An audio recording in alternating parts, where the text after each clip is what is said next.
Good morning. We're starting the January 11th Planning Board meeting. I'd like to first start by saying Happy New Year to everyone, and that the board is delighted to start the new year of board meetings. So let's begin. So the first item is adoption of resolutions. We have two this morning. The first is the Chevy Chase Lake Block A preliminary plan number 120230110. And then we also have, we'll just do them separately because one has a forest conservation plan. So do I have a motion to approve the Chevy Chase Lake Block A preliminary plan number 120230110? I move that we approve. Move that we approve. Second. All in favor?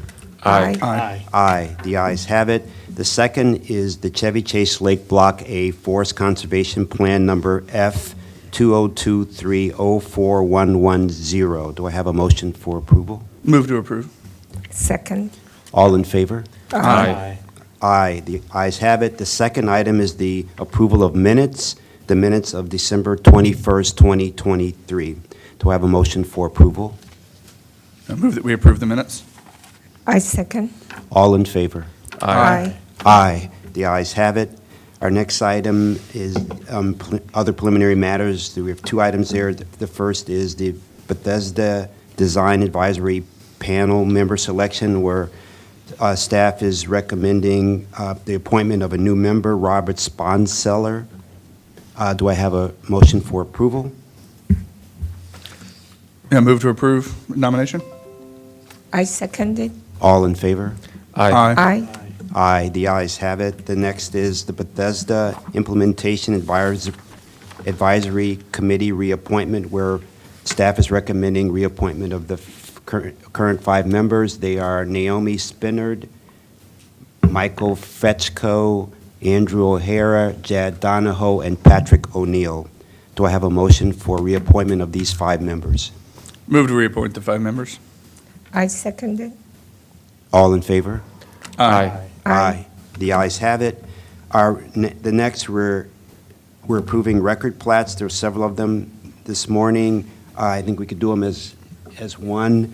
The first is subdivision plat number 220230440 Grand Park, where staff is recommending approval. The second is subdivision plat number 220230630 Nebel MHP property, where staff is recommending approval. The third is subdivision plat number 220230830 Bradley Farms, where staff is recommending approval. The fourth is subdivision plat number 220240080 Tilden Woods, where staff is recommending approval. The fifth is subdivision plat number 220240140 Kensington Park, where staff is recommending approval. And the last is subdivision plat number 220240200, 220240250 through 2202470 Creekside at Cabin Branch, where staff is recommending approval. Do I have a motion for approval? I move to approve the subdivision plats. I second it. All in favor? Aye. Aye. The ayes have it, and our next item is the roundtable discussion, where Planning Director Sartori will give this presentation. Good morning. Yeah, no public hearing. Good morning. For the record, Jason Sartori, Planning Director, and welcome back from your relatively short winter recess, and Happy New Year. In the spirit of the new year, I thought I'd take a moment to highlight some of the work program items we have scheduled for this calendar year. These were actually things that I've largely taken from a blog that we posted recently on our Third Place blog on the Planning Board's website, in which I highlighted some of the things that we're going to be working on over the course of the next year. So the first thing I have on here are master plans, and I'm not going to go into depth in each of these, just going to highlight them. You'll be seeing a lot of these come before you over the course of the next year. Some of them you've already seen. So Tacoma Park Minor Master Plan Amendment, obviously you've already done your work on that amendment, and we are now at the council with that. We actually have our public hearing before the council on the 25th of this month in Tacoma Park. Then we've got the Eastern Silver Spring Plan, which we are going to begin working on and bringing to you. We have begun working on it. We're going to bring it to you this spring for your first briefing on that. The Great Seneca Plan, you'll be seeing more of that in the coming months. The University Boulevard Plan, also those last two are from our Mid-County team. And then our Up-County team has begun working on the Clarksburg Gateway Sector Plan. Our countywide planning and policy team has begun work on the master plan of highways and transitways, and you'll see some more on that this spring. As far as other plans and projects, this image here is from our Burtonsville placemaking event a few years back. So you can see placemaking activities at the bottom of our list. Those are things that we're working on kind of on an ongoing basis. There are a number of other things that we work on an ongoing basis, but the rest of these here are projects that have kind of discrete timelines. So the shared streets guidelines is somewhat of an update. It's going to be very similar to the complete streets guidelines, but it pertains to one of the types of streets that was not included in that complete streets design guideline was the shared streets, and so we're now addressing that with a consultant. The Bikeway Branding Project, this was something that we completed last year. Phase 2 is an implementation of that, and so we're working on that with our partners at MCDOT. The Friendship Heights Urban Design Study, you'll be seeing that. We're out in the community now sharing the results of our work in that regard. The Coordinated Data Management Study, this is kind of a behind-the-scenes project in which we're working with MCDOT, the Maryland Department of Planning, the Maryland Department of Transportation, and others about how we share our transportation-related data and how we make it accessible to each other. But we'll be briefing you on that later this year as well. The Germantown Employment Corridor check-in, this is a check-in on the Germantown Master Plan that we had a pretty significant focus on attracting employment to that area, so this is a check-in to see how that's going, and will likely lead into an update in some way to that master plan as well. The Randolph Road Corridor Study, our Mid-County team's working on that.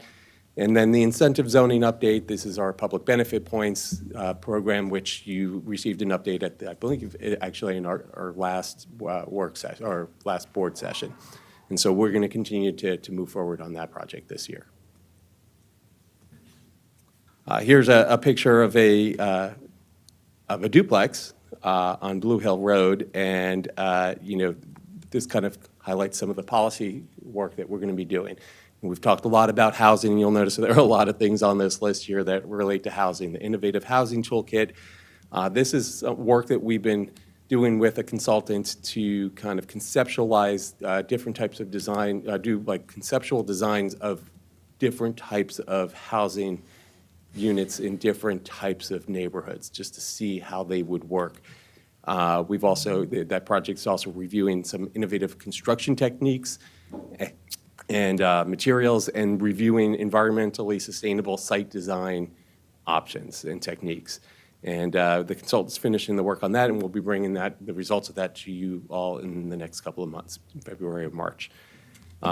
Similarly, the local housing targets, we have a kind of the same timeline. This is not something that's going to necessarily come back to the planning board. We are working with the council on that, and so we're trying to schedule time to get back before at least the Planning, Housing, and Parks Committee to talk about those local housing targets, to ultimately get the council to adopt through a resolution those housing targets to the 22 different planning areas across the county. The attainable housing strategies. So this is something that we were working on a few years ago, and we put it on hold while we were waiting for Thrive to move forward, and Thrive has now been adopted. We've since started some of these other housing projects, and so the plan is to turn our focus back to this as those start to conclude. So I would anticipate that we'll be coming to the board probably in either late February or early March with a briefing on where we were with that, and kind of an opportunity for you all to give us some direction on how you'd like us to proceed with that over the course of the following months. Jason, could Yeah. you explain that, how different it is from the affordable housing strategies? The attainable housing strategies, that is the project I was just talking about. Yeah, is it the same as affordable, or Okay. that's the difference? Just I'm saying that difference between affordable and attainable. Sure. So, and this was something we heard a lot when we were working on this previously. And, attainable housing is the term that we've used to capture missing middle housing and kind of even maybe a little broader of a spectrum of housing. It's not necessarily affordable in the traditional sense of affordable. It is more attainable or more affordable than what you would otherwise get in neighborhoods. And so this is a recognition that we need housing that's affordable to a whole bunch of different income levels. And so that's the way we've kind of referred to this, not as affordable housing. And then obviously, you know that we're working on the quadrennial update to the growth and infrastructure policy, our adequate public facilities, our implementation of the adequate public facilities law in Montgomery County. And that will be coming back to you in about a month or so with the data analysis that we're required to do as part of that effort. And then we'll go into work sessions in the spring. The Thrive Montgomery 2050 implementation metrics, our research and strategic projects team is working on that and will be throughout the rest of this year. And then, of course, there's the ongoing review of proposed legislation, zoning text amendments, subdivision regulation amendments. I know you've got one before you today. So a pretty extensive one that we helped work on, and that those will be going on throughout the entire year. And then lastly, we have development activity. We can't forget that we work on that. I know you've got a couple of things on your plate today and in most meetings. But in addition to private development, we also do the mandatory referral reviews. We anticipate several pretty significant mandatory referral projects coming before you this calendar year. And so a lot on the transportation side, and I know you've got a bridge today, so you'll see a lot of those this year. But then, of course, related to development, we've got the 22 recommendations from the development review process work group that we are going to be focusing in on and working with our partner agencies in the county to try to implement. And the three of those we know were state-related legislation, and those are moving forward, but there are others that pertain to how we do our work here, and we're working on those. And then, of course, there's just the ongoing review of those development applications. And to not forget that there's also all the historic work that our HP team does with the Historic Preservation Commission with regard to historic area work permits and historic tax credit applications. Those number in the hundreds that they work on a regular basis throughout the year. And you're also quite familiar with our FY25 budget request. This includes a number of things that we would get started working on this calendar year. Those are all listed there. I'm not going to go into detail or identify each of them, but you know that we've got stuff that we are eager to start working on, and we're hopeful that we'll be successful in our budget request. So stepping aside from our calendar year 2024 work program, I wanted to highlight, give a quick legislative update. This is a picture of some of our leadership team. Just yesterday, we were at our beautiful State House there. We were there for the opening of the 2024 General Assembly regular session. It was yesterday. And for the next 3 months, 188 state legislators will be taking over Annapolis and consider over 1,600 different bills over a wide range of topics. And we know that some of those impact our work, some very directly, some are related to things that we deal with, and others have nothing to do with us. So hopefully that's a good thing because we don't have the capacity to review 1,600 different bills. But given the importance of several of those bills, we felt that it was important for us to be present and to have some face time with some of our legislators.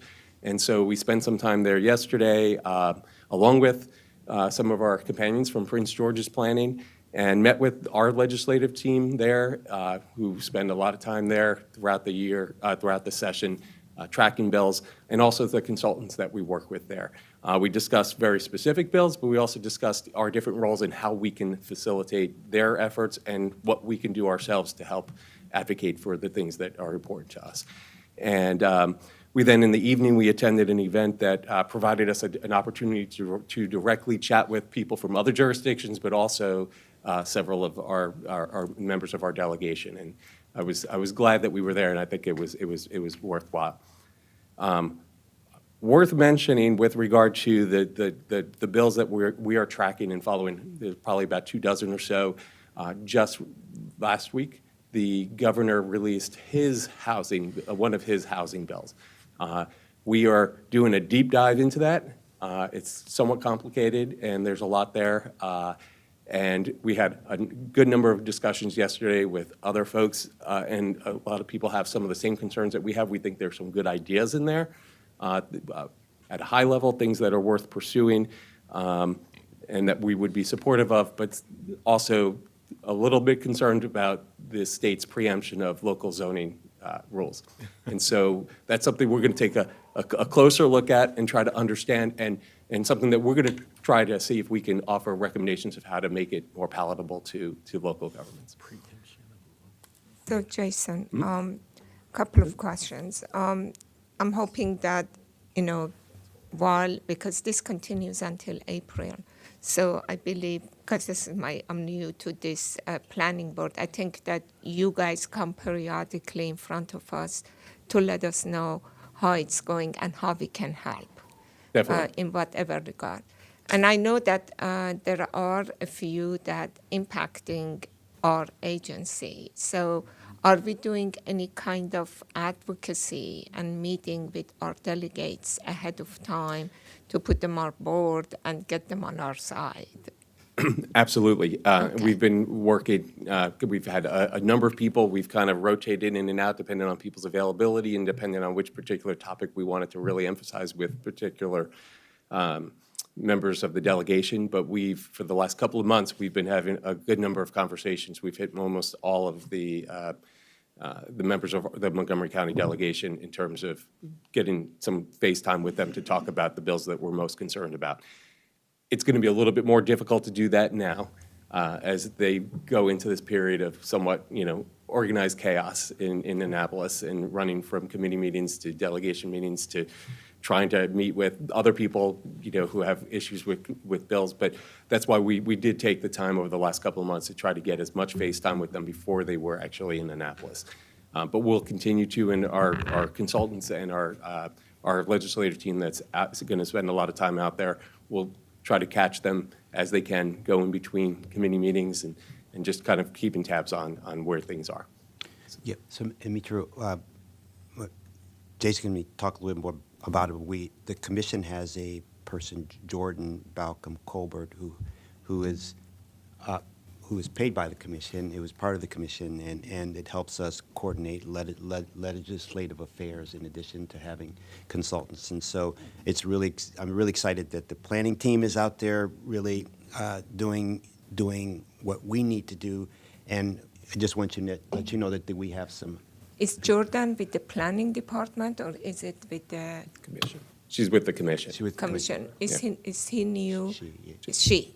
Okay, is she new? Because it's important that they understand our, the commission and the planning department and how these things could impact us. No, she's been outstanding. She's been with the commission. She's in the office of the general counsel. So she works with Deborah, and she's been here a couple of years, and she has extensive legislative experience. She worked on the Hill. She's worked in other legislative offices. So, and she helps to direct the consultants as well. So we also have consultants helping. Right. Yeah. Okay, then I want to just take a few minutes to highlight a number of personnel updates. Mariah, on December 26th, Mariah Claiborne joined our Up-County Planning Division's regulatory team as a lead reviewer. Mariah's actually worked for the commission for about 4 years. She moved to Up-County from our Intake and Regulatory Coordination Division, where she was an intake reviewer. Mariah has a bachelor's degree in economics from North Carolina Agricultural and Technical State University, and she's working on a master's degree in management information systems at Bowie State. And so we welcome Mariah to our Up-County team. Also, on December 26th, Dior Kane officially became the newest graphic designer in our communications division. Dior started with the communications division as an intern in the fall of 2022, and then became a seasonal content specialist with the department last December. You've likely seen a lot of Dior's work. She creates different types of engaging content that supports our master plan efforts, the department in general, special projects, studies, and she's also done a lot of our promotional efforts on social media. In addition to Dior's graphic design work, she's produced many videos for the department. So maybe some of the videos you've seen have been ones that she's produced, but also you'll see her a lot of times at events with her camera. She does a lot of photography for us at a lot of our events. Dior was born and raised here in Silver Spring and is a recent graduate from Salisbury University, and we welcome her as a full-time career member of our team. Earlier this week, Ugana Njeze joined the Up-County Planning Division's regulatory team as a lead reviewer as well. Ugo moves from the Intake and Regulatory Coordination Division, where he staffed our information counter just down the hall here on the second floor, was also responsible for address assignments across the county, ensured development applications met county regulations, and kept county agencies updated on address and street name changes. Ugo earned a bachelor's degree in economics at St. Lawrence University and has a master's degree in sustainable urban planning from George Washington University. Congratulations to Ugo. We welcome him again now up to the 13th floor. Our Up-County team has been quite active on the hiring front recently. So also earlier this week, Justine Gonzalez joined our Up-County team as the division's newest transportation planner. His transportation-related career has included positions in Puerto Rico and with the Metropolitan Washington Council of Governments. Previously, he was the U.S. Department of Transportation's Federal Highway Administration. He was with the U.S. Department of Transportation's Federal Highway Administration. Justine's work focuses on multimodal transportation systems, with an emphasis on Vision Zero and complete streets principles and strategies. Justine has a bachelor's degree in political science and geography from the University of Puerto Rico and a certificate of transportation planning and policy from Virginia Tech University, where he is also working towards a master's degree in urban and regional planning. So we welcome Justine to the team. Also this week, Tanya Lewis joined the director's office team as an executive assistant. Tanya is no stranger to the department, as she's been serving in this role, the same role, on a contract basis since 2021. With her hiring as a career employee, she'll actually be taking on some additional responsibilities, including the preparation of some of the office's internal communications. And Tanya earned a bachelor's degree in speech and language pathology from the University of the District of Columbia. And I have to tell you, we could not be more thrilled to have her joining us permanently in our office. We've also had a number of beloved staff who've made invaluable contributions to our efforts over the years, departing the department. And one such person is Kristen Toddy, who did an outstanding job working to rebuild the Reforest Montgomery program, to plant trees and forests throughout the county, and to strengthen the county's forest conservation law to achieve no net loss of forest. And we are certainly going to miss Kristen, but we wish her the best, all the best. And then, of course, as you know, last month, Deputy Director Tanya Stern announced that she had accepted a position as the Planning Director for Prince William County, Virginia. Tanya's last day in the office was last week. However, she'll be back today for an event in which we'll celebrate her time with us and her many contributions to the planning department, and we'll get an opportunity to wish her well and good luck in her new role. During her 5.5 years here, Tanya helped guide and made important contributions to a whole host of significant efforts that we've undertaken, including the update to our general plan, the 2020 update to the growth and infrastructure policy, our street renaming effort, the mapping segregation project, the Corridor Forward Plan, the pedestrian master plan, several major research efforts, the creation and rollout of the department's equity agenda for planning, our efforts on the climate action plan, Vision Zero, many, many more. It's tough to enumerate all of the different ways and different projects that Tanya has put her touch on over her 5 years with us. But of course, quite possibly her greatest contribution came over the course of the last year or so when she served as acting director for about 14 months during a time of somewhat a turbulent time in our department's history. And she provided, a really outstanding stabilizing leadership over the course of that time, and we really appreciate that. And I think I speak on behalf of the entire department when we say, we're really, really appreciative and thank her for all of her contributions. I also would like to personally thank Tanya for having had the opportunity to work side by side with her on many of these projects and learn from her, and to have just been able to have that experience working with her is great. And I look forward to continuing to do that at a different capacity on more of a regional basis. I will note that with Tanya's departure, I've appointed Bridget Proyer, who had been chief of our communications division, and she's actually been leading all of our communications efforts for about 10 years here. She is the acting deputy director, and she'll be overseeing the work of 4 of our divisions: the Research and Strategic Projects Division, the Information Technology and Innovation Division, the Management Services Division, and her old division, the Communications Division. With that, Chris Pfeiffer, who has been with the department for over 9 years, he will be serving as the acting communications chief. And George Lettuce, who joined us about a year ago, will be taking over in an acting role in Chris's role as our communications manager. So a lot of kind of things transition taking place, but I could say from the director's office window, or just at least within the director's office, we're eager and excited about the kind of the rebirth of a new year and kind of new leadership, and we're ready to move forward. Thank you, Director Saltori. Thank you. I really appreciate the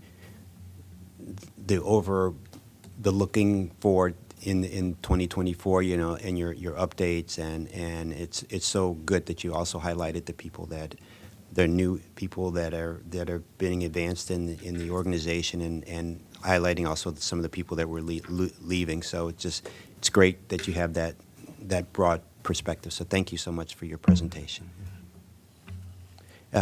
If no other questions, we'll move on. So thank you so much. And we're just going to take a 30-second break, and we'll start with item number 8, which is the fiscal year 24 budget transfer requests, Planning Department, where staff is recommending approval. So thank you.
Good morning again. We're on item number 8, fiscal year '24 budget transfer request, Planning Department, where Karen Warnick will give us a presentation, and staff is recommending approval.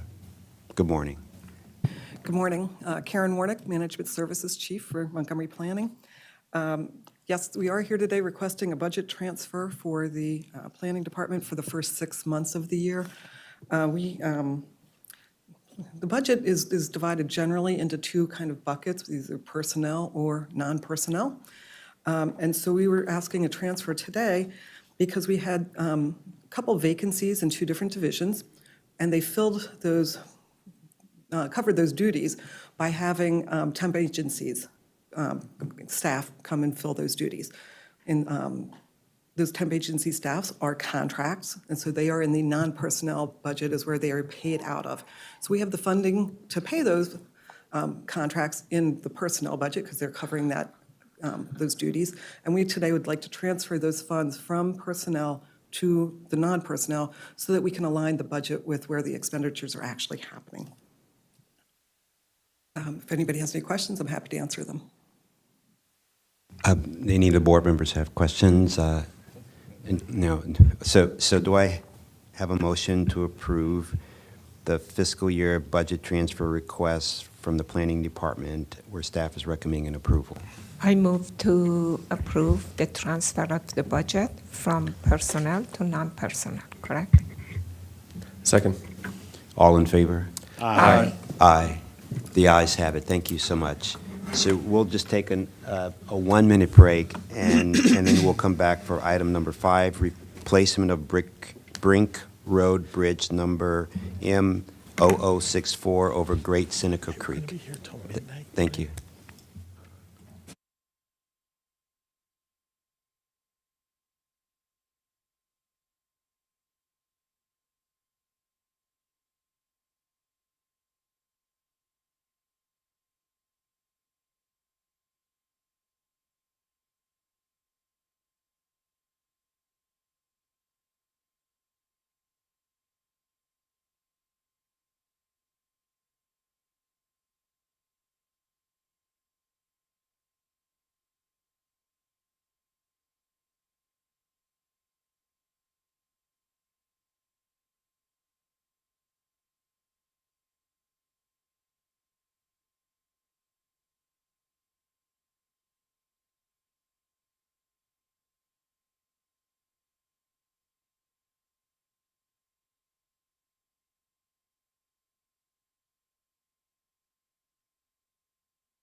Good morning. We're on item number 5, replacement of Brink Road Bridge number M0064 over Great Seneca Creek, mandatory referral project MR2024004, where staff is recommending transmittal with comments. Transmittal of comments. So we have Steve Aldridge and Doug Stevens here to present, and we also have some members of the MCDOT here, and then we also have one a resident online to speak. Okay, welcome. Great. For the record, my name is Steve Aldridge. I'm with the Countywide Planning and Policy Division. Today, I'm joined at the table here with Doug Stevens from Montgomery Parks. And in the audience, we have Dan Sheridan and Brian Copley from Montgomery County Department of Transportation, and their consultant, Bradley Mowbray from Gannett Fleming.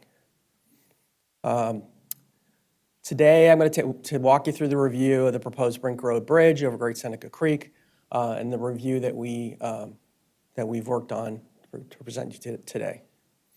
I do want to mention, just to sort of add on to your comments, Mr. Chair, that we received additional testimony, which certainly was in your packet, from three residents.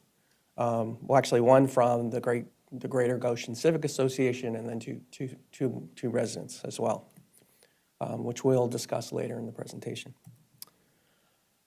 So, the presentation, we're going to sort of take you through an introduction of what the project is, what are some of the design elements of the project, and then spend a lot of time talking about master plan consistency, how this project helps to meet the various master plan goals.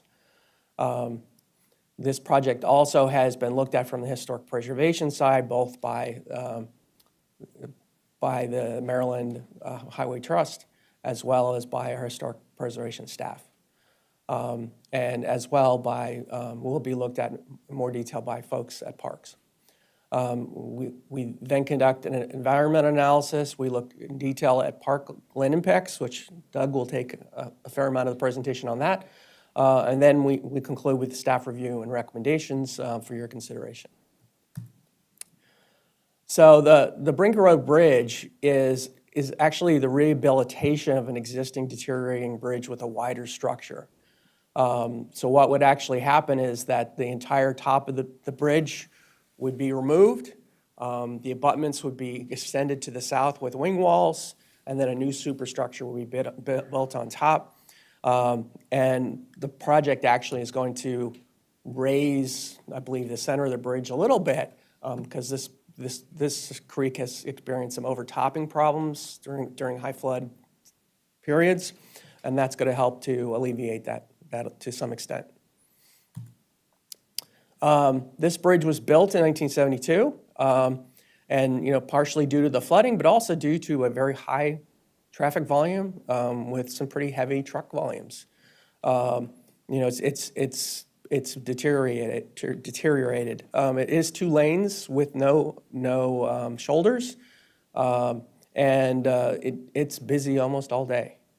This is a pretty major, Brink Road is a pretty major east-west connection as part of the whole Whiteman, Snow for School, you can name all the roads, Muncaster Mill, and a lot of traffic use this almost as an internal, I think one of the comments called it almost like its own inter-county connector. It is a major route within the county. Also, as part of this project, because of its proximity to the intersection of Brink and Whiteman, the intersection is going to be modified and improved. One, because the limits of Brink Road itself is actually widening as part of this bridge. And in addition, a parking access will be provided along Whiteman just south of Brink Road to provide access to the Seneca Greenway Trail for park users. This project has been fully funded. It's budgeted at $5.55 million. Construction is anticipated to begin in summer 2025 and be completed within 4 months. And during that entire time, from June to August, the bridge would be closed, necessitating some pretty significant diversions of traffic because there are very few alternatives to this route. The project length, and actually I think that number there is a mistake, it's 1,000 feet. And as you can see, there's more work on the approach to the west because of the design of the road. And it provides transition so that the actual cross-section across the bridge is wider than it is on Brink Road on either side. And as I mentioned, a slightly higher elevation of the bridge over the creek. I did show the Seneca Greenway Trail with sort of a green line, so you can see how it comes and crosses this area. That to some extent explains the crosswalks that exist today with no other pedestrian facilities in the area. And certainly we'd like to continue, and we'd love to see more people use this trail. It's a great resource. I wanted to show you how the bridge widening is actually occurring. On this plan, the existing bridge deck is shown in the sort of the gray shading. And the full bridge would widen the existing bridge by 12 feet to the south. And as you can see, it would require pouring new bridge abutments and wing walls to suit. The bridge cross-section will provide 37 4 feet wide superstructure, which includes railings on both sides, and that leaves 33 feet clear within the roadway surface. The proposed design is proposed to provide 2 11-foot wide travel lanes and 2 6-feet wide shoulders.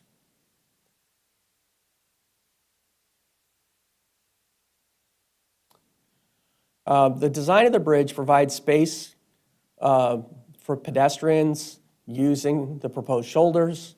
And the posted speed limit currently is 35 miles an hour. The project has not proposed to reduce or increase the speed limit within this project. So now we're going to look at some consistency issues. The first one is consistency with the Complete Streets Design Guide. Brink Road and a portion of Whiteman Road in this area are classified as a country connector. A country connector has a target speed of 40 miles an hour and a couple other things.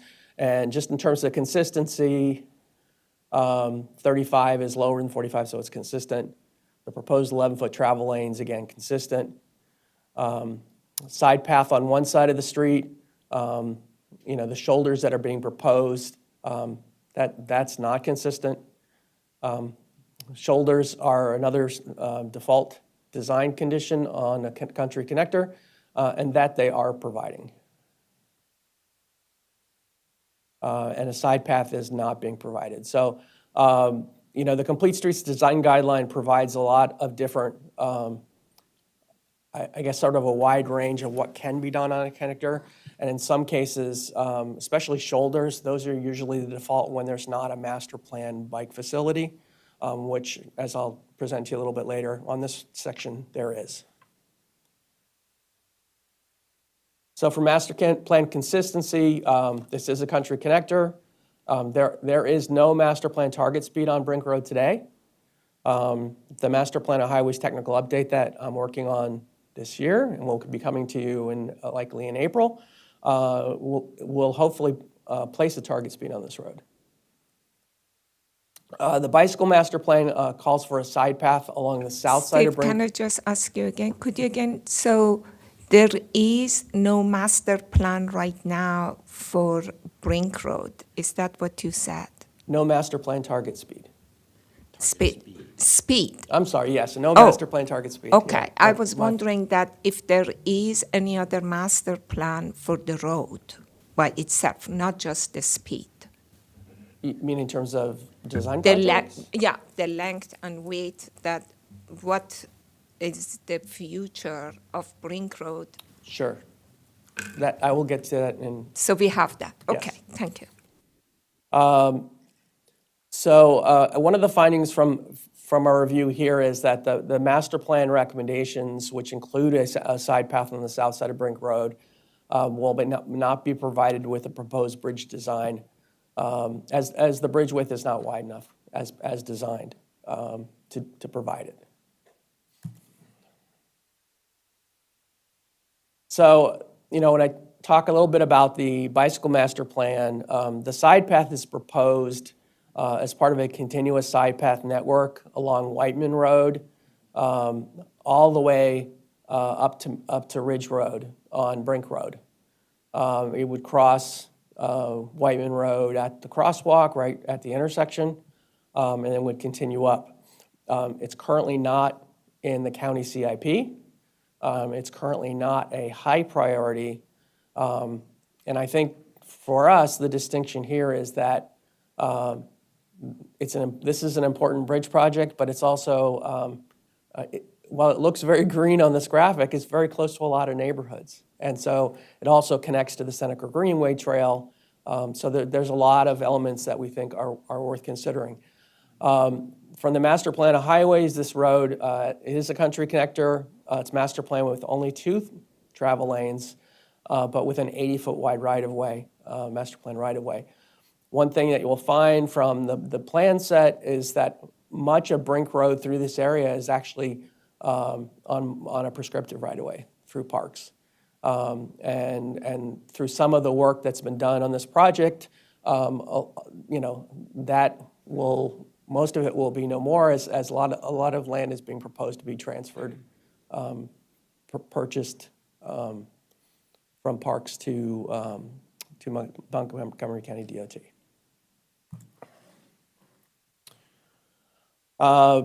Based on the master plan conformity, consistency, a cross-section recommended to achieve the master plan vision is wider than what is proposed by the consultant by 8 feet. And what we're showing here is, I would say on the left it's very consistent, a 6-foot shoulder, 11-foot travel lanes. The difference is the proposed bridge then has a 6-foot shoulder.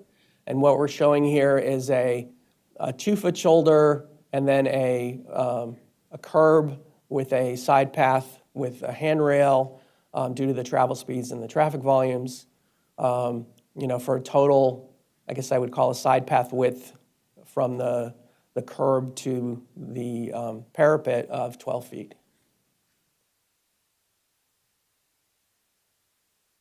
Can I just ask a quick question? If you go Yes. back to the previous slide. Sure.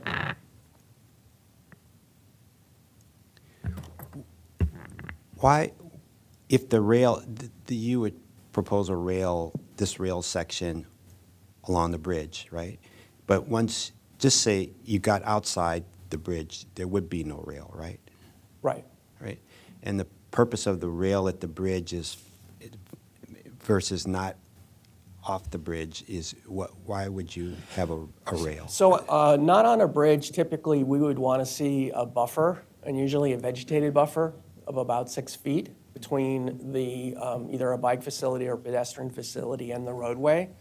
And especially once speeds get above 30 miles an hour, the risk to those users becomes much higher. So the handrail is in an area where, realistically, you can't put grass on a bridge or it will be hard to grow because it will be not very deep. So the purpose of the handrail is just to give a little bit added protection, especially, given the speed of traffic along this road. So in an ideal world, you would have, after you got off the bridge, there would be a 6-foot buffer, and then the 8-foot side path? Then an 8-foot side path. Yeah, the other buffers wouldn't be needed. So that would still be 14 feet. So it would actually, if you take the 2-foot shoulder, that whole distance could be replicated with the 6-foot and 8-foot, but it would have to transition over. David Anspacher, Acting Division Chief for the record. While probably ideally we would love to maintain a 6-foot buffer, both on and off the bridge. Bridge structures are expensive, they're on environmental features, so oftentimes we're trying to keep them narrower. So a substitute for that on a bridge, for that 6-foot buffer that we would ideally prefer to have is this vertical buffer. But let me understand. I'm really confused with all of these numbers in here. We have just a 30-foot long bridge. And the approaches are probably just 2-lane. There is no bike path, no side, no nothing on approaches. And we are going for the 30-foot long bridge. What is it? Right now it's 30, county is doing 42, and we are saying 50-foot wide that goes to nowhere. I don't understand that.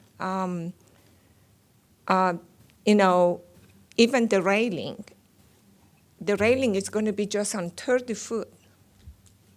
There is nothing on the approaches that nobody really going to use this, and this is not even a complete bridge replacement. This is just a superstructure replacement. The life of this bridge would be anywhere between 30 to 50 because we are not replacing the abutments, we're just replacing the superstructure, and usually the superstructure has a 30-foot. Within 20 to 30 years, you're going to have to do some kind of major rehab or replacement. And we are building something on a 30-foot long bridge that it's not going to be used at all within the next, because it's not, you just said it, it's not in the CIP, it's not in the high priority, and bridges are very expensive. And I know that they have limited funding for the bridges, and it's so many other ones in the queue. And actually, I have Dan Sheridan here. There are the 3 bridges in Potomac, and I tried to widen them. They're 1 lane, and very dangerous, because I travel that a lot. And 20 years ago, 30 years ago, I tried to widen it, just to make it 2-lane, and I was not able to do that. We have to spend the money on those bridges, not for something that we just spend it and let it deteriorate, because that's how I see it. I understand that we want to do the master plan. I understand that I support 100% to have bike path and everything, but this is just 30-foot long and nothing else.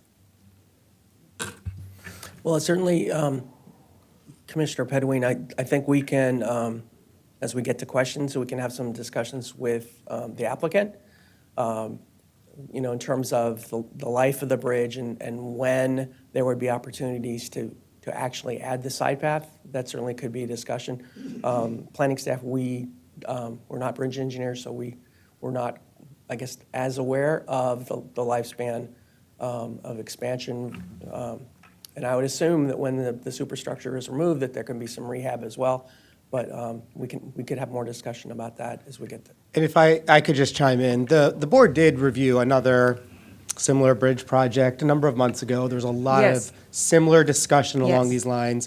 Where the board ultimately ended up was a recommendation that when MCDOT brings bridge projects to the planning board, that it also comes with the side paths or the bikeways that extend some distance. It would be an expansion, of course, of the project, but that was the comment that the board made. This project has been in the pipeline for many years. I think, frankly, the last time that the planning staff saw this bridge project was probably predates Steve. I think it was like 2014, 2015. But it is a comment the board has made in the past. It is consistent with our master plans, so that's why we're bringing this to you. Yeah, I understand, but this Brink Road is in the park. The majority of it is in the park. I know the bridge very well. Our hands are tied. You need to do some kind of balancing between the environment, between the cost, and between what is really, in reality, makes sense to do, okay?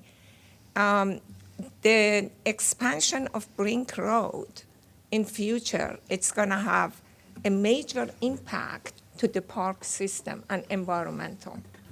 And it's not easy to do. And the same thing by increasing the width. DOT, I again remember that, Piney Meeting House, and Glenn Orlin, Dr. Orlin, I was there. He called me Mitra, skinny bridges, because I used to put shoulder and sidewalk on the bridges. That was the way that I like to do. And they took it all away. It went to the council, and they said that we don't want you to put sidewalk because it's sidewalk to nowhere on the bridge. I had to redesign the whole bridge that way. So we have just to consider the balance to the environment, to our park department. All right.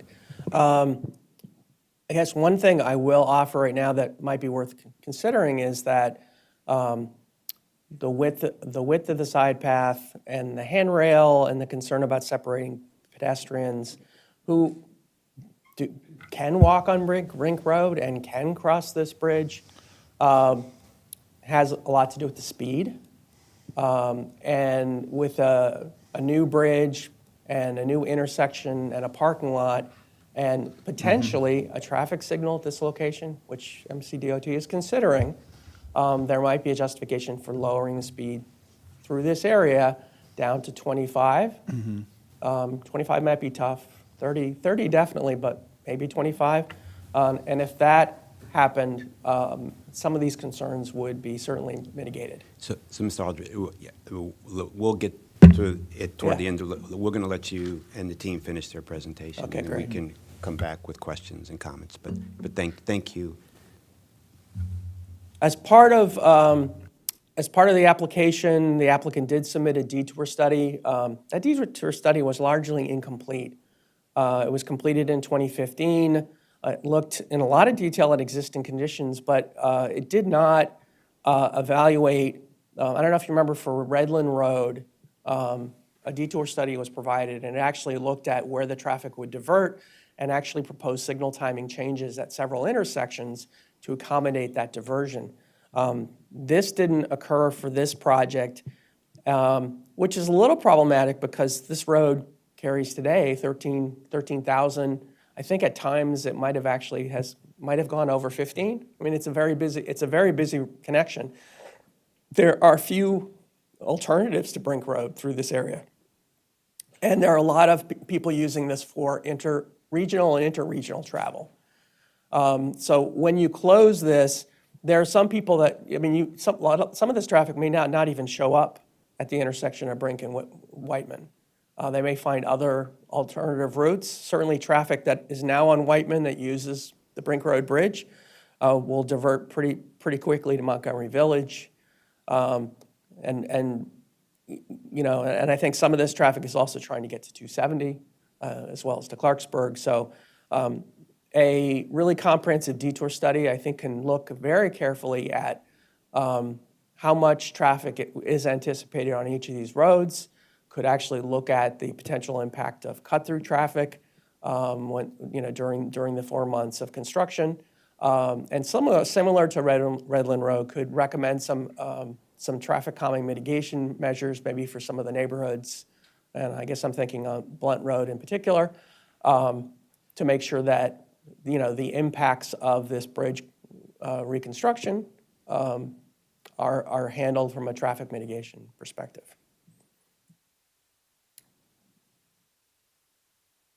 Historic preservation staff did a review of this project. They note that the bridge is not listed on either the Montgomery County Master Plan for Historic Preservation or the Locational Atlas of an Index of Historic Sites.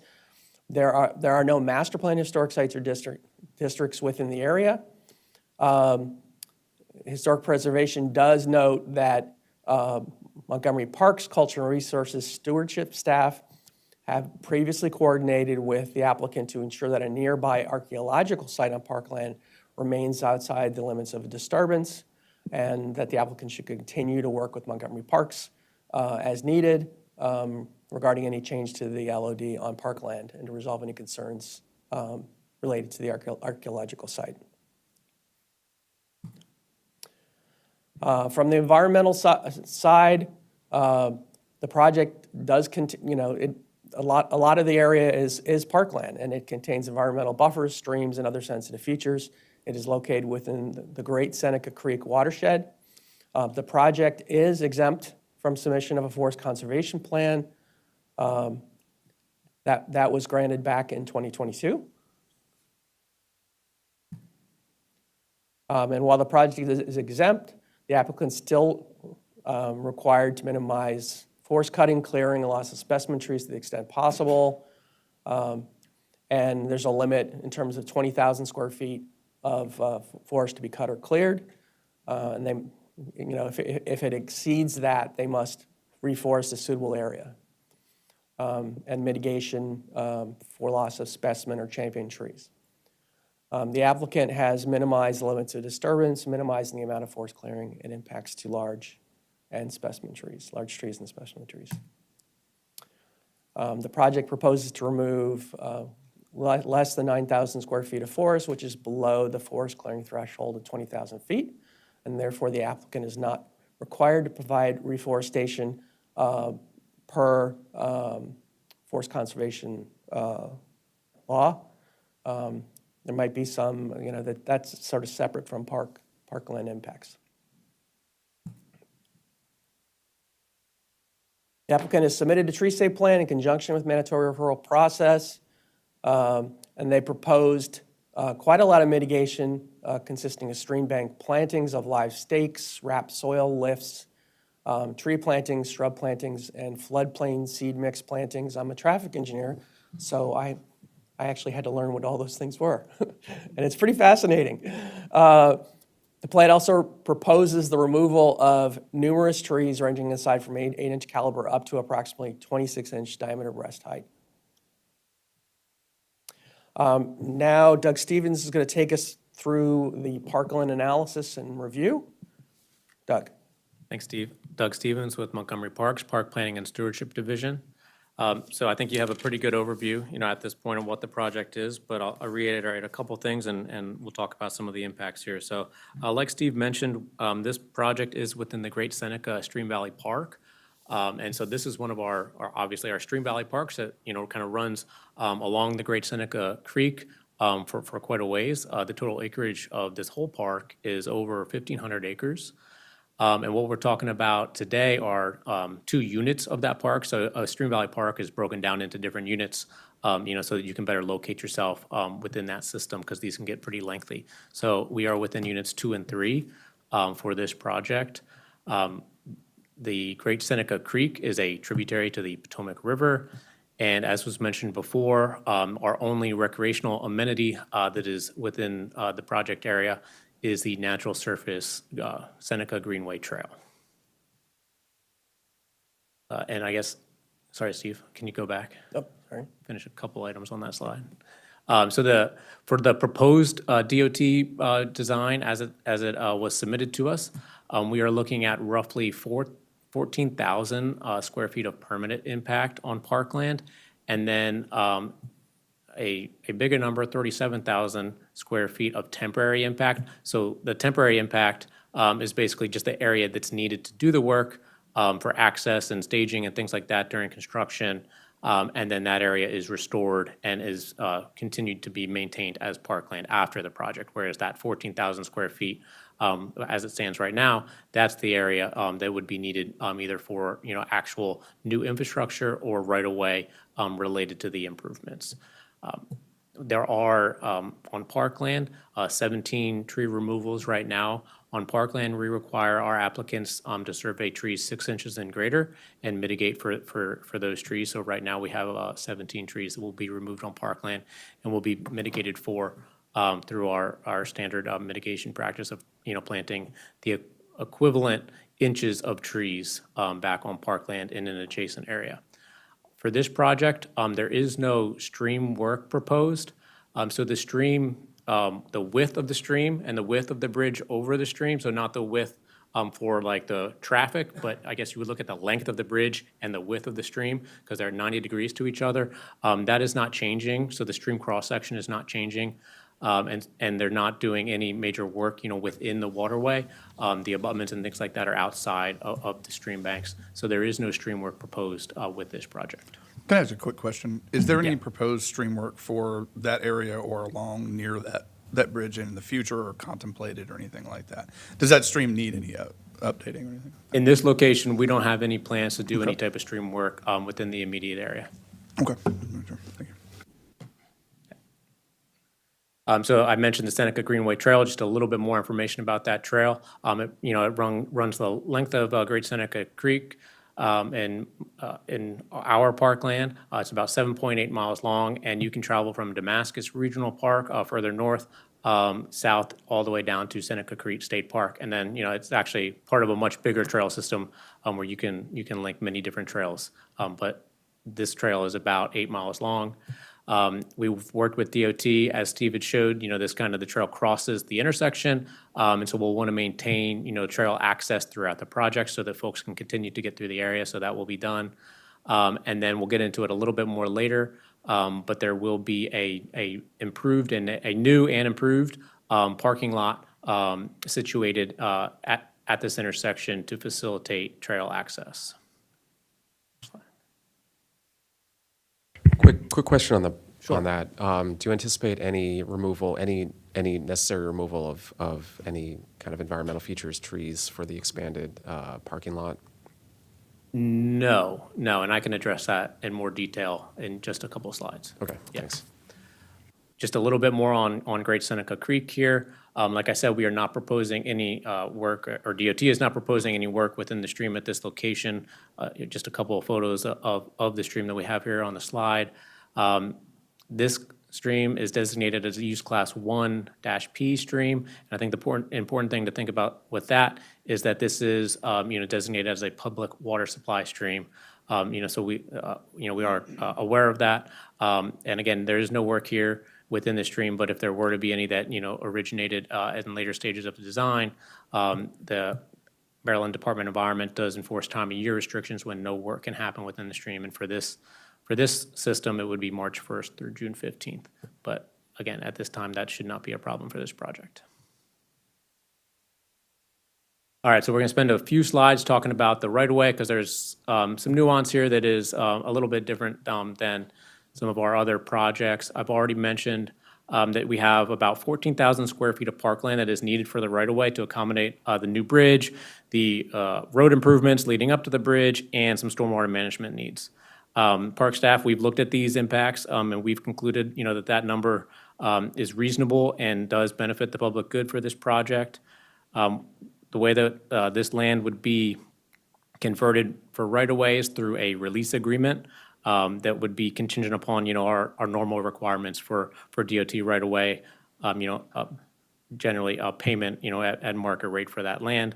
But in this case, additionally, some of this land has to fulfill some DNR requirements related to the original funding source for the purchase of this land. Doug, could you explain the colors? Yeah. I think, and there is a legend on the slide there. I think the important thing for my perspective is that purple or blue color designates parkland that will be converted to MCDOT right away.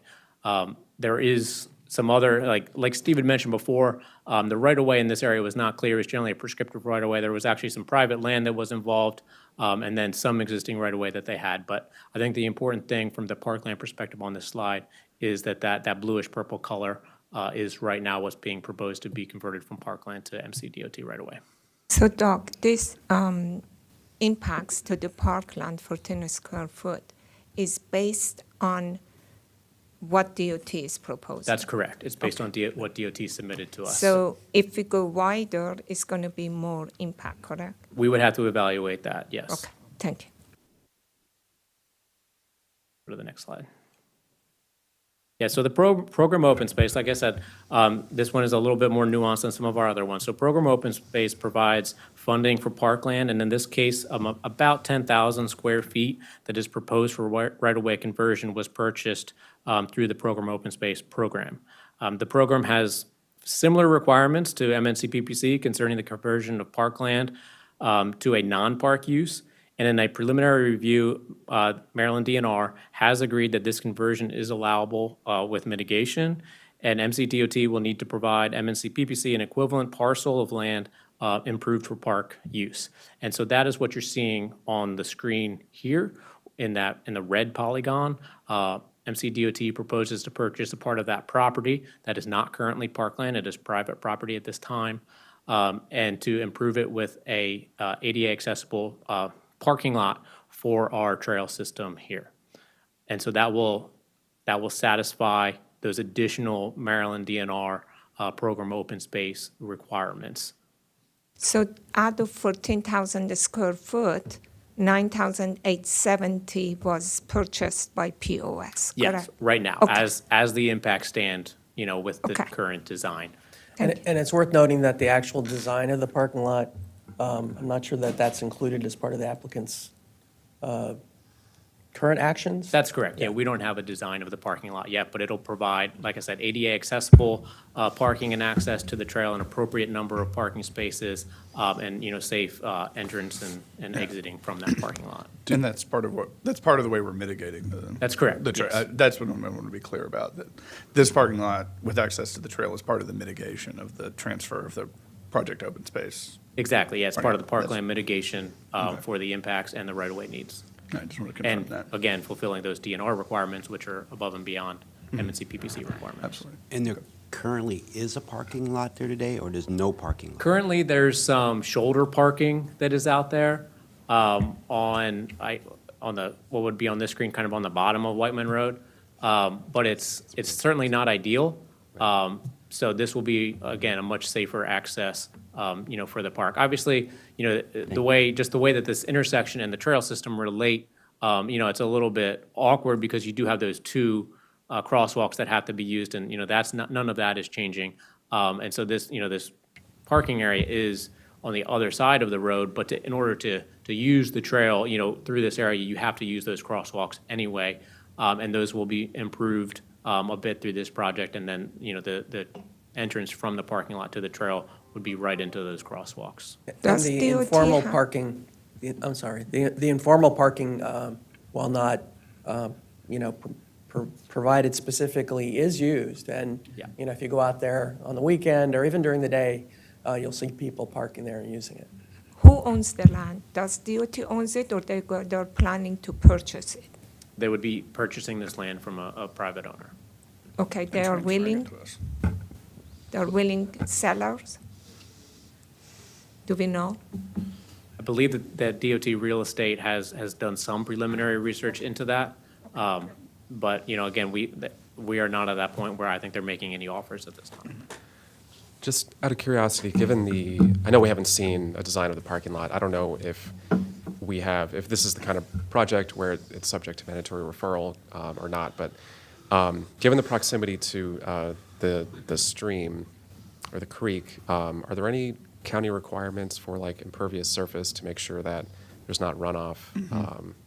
Yeah, of Excess course. runoff, yeah. Yes, so this, in addition to there would be stormwater management for the parking lot impervious surface that would be required. Okay, Yeah, thanks. good here. So I think we probably covered a bit of this, but just to kind of conclude this conversation, you can see in the picture on the bottom left, the parcel of land there, the two crosswalks, and so that parking lot, would be in that area, so that you can kind of visualize that in that open space there. And then that corner would be improved a bit. And again, it would be ADA compliant to provide access to the Seneca Greenway Trail. And I will note that, at least per the plat that was shown, the owner of that parcel is present today and will be speaking. Yeah, For the parking lot plot? yeah. All right, so from community outreach standpoint, while there have been quite a bit of discussions through the Up-County Advisory Board, there have been no public meetings held for this project, at least since 2016. There is a virtual public meeting planned for sometime this winter or spring. This is actually pretty non-standard for mandatory referrals. We prefer to have the public comments in advance of the planning board so that can help inform your decisions. It was originally scheduled for the fall, probably more like December, but it didn't occur on time. Did want to mention that we, as part of the staff report, we had one email comment from the Greater Goshen Civic Association, which we posted as attachment B. But since that time, we've also received in your packet 3 comments. One, a much expanded comment from the Greater Goshen Civic Association, and Kathleen Senkowski is here today to talk about that, as well as letters or emails from Tim Berry and Christelle Bivens. I don't know if, Mr. Sheriff, you would like to have comments now or go to the end of the presentation and then come back to the speakers? Okay. Let's go to the end of the presentation, and we'll come back to Great. the speakers. So planning staff has some recommended comments. The first one, which seems to be a little controversial, is to widen the proposed bridge by 8 feet in order to provide the entire master plan vision, which is essentially a side path on the south side of Brink Road. This would be a facility that would be required to connect to the Seneca Greenway Trail and would provide a safer crossing of that bridge at the current speed limit. And this is the cross-section I showed you folks earlier, which is including in the recommendation. We also recommend that the applicant complete their detour study to really ensure that traffic impacts during construction will be minimal or mitigated by construction mitigation efforts. And from this third comment is that prior to any land disturbing activities, the applicant must have a forest conservation exemption plan that matches the final layout and design of the project, including the limits of disturbance. From the park side, Doug, you want to just read these? Sure, I can go Okay. through them. Mitigation for impacts to park trees with a 6-inch DBH or greater, damaged or removed shall either be shall be replacement planting on parkland at a rate of 1 inch to 1 inch diameter, or a monetary per inch caliper basis at the rate of $100 a diameter inch to be paid to Montgomery Parks prior to completion of construction. I'll just add a note that in this area, we do have adjacent land to plant trees, and so our preference is to plant trees adjacent to the site. Construction plans must be submitted to the MNC PPC Department of Parks for review as part of the park construction permit process to ensure that all work is performed in accordance with MNC PPC standard details, specifications, and policies. No work on parkland may occur until an approved park construction permit is issued for the project. MCDOT must continue to coordinate with MNC PPC on the refinement of the trail connections and proposed stormwater management facility design and tie-ins. Montgomery Park's tree mitigation fee will be fulfilled through the on-site planting of a diverse tree, shrub, and I think that's a typo there, shrub is listed twice, diverse tree and shrub palette approved by Montgomery Parks.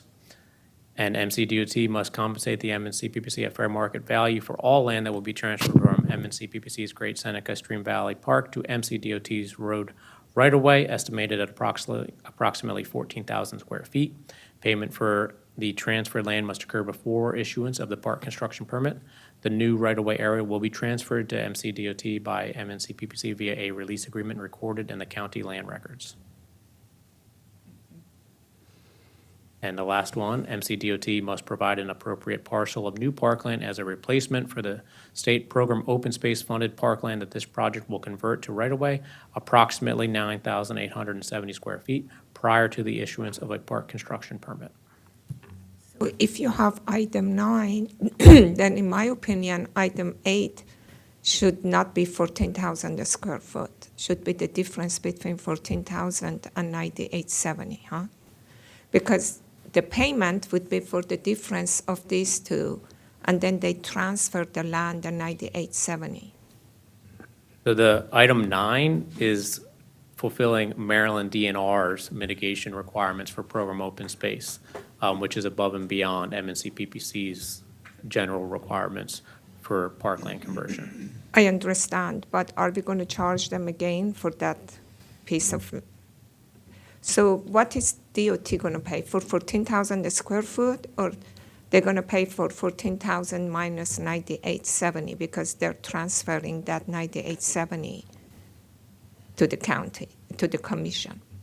Right, so I mean, I think there's two ways to look at that. Again, our standard practice for Montgomery County Parkland is that they pay us for, an equivalent amount for all the land that they need for their right-of-way needs. And then again, item 9, that parcel, that's not fulfilling necessarily a MNC PPC mitigation requirement. That's fulfilling a state requirement that's being enforced by Maryland DNR because of the funding source that was used. So I think I do believe it's within your purview to decide how much, DOT has to compensate parks for it. But, I was basing these recommendations on our standard practices where MCDOT would compensate MNC PPC for all the land that they need from us. And then, again, there's that additional, state requirement for program open space. Okay, all right, so just that I'm on top of this, so there's 14,000 square feet of park land that they are taking, or, you're. Correct. Or they're taking. This other, the 109870 is part of that land, or That's not? within that 14,000. Okay. Yeah.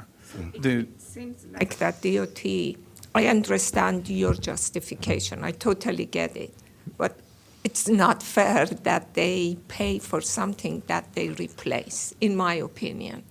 I mean, I think that the issue being that parkland probably wouldn't be ours if we hadn't gotten the money from the state in the first place. Like, they got to compensate us not only for the land and money needed to do the project, but also for the fact that we have that money from the state. Like, that was state money that was part of it. I know, but the land would be converted to park and planning land. I don't think we are talking about a lot of money anyway. The value wouldn't be that high. That would be transferred, so we are not talking a lot of money. But Yeah, I mean, the total is still 14,000 square feet, so Yeah. it's not it's a not large. that much. Thankfully, it's not a large amount of land, because No, it's we've not. been able to work with DOT to reduce Yeah. that. Yeah, to reduce That's the okay. right-of-way. That's okay.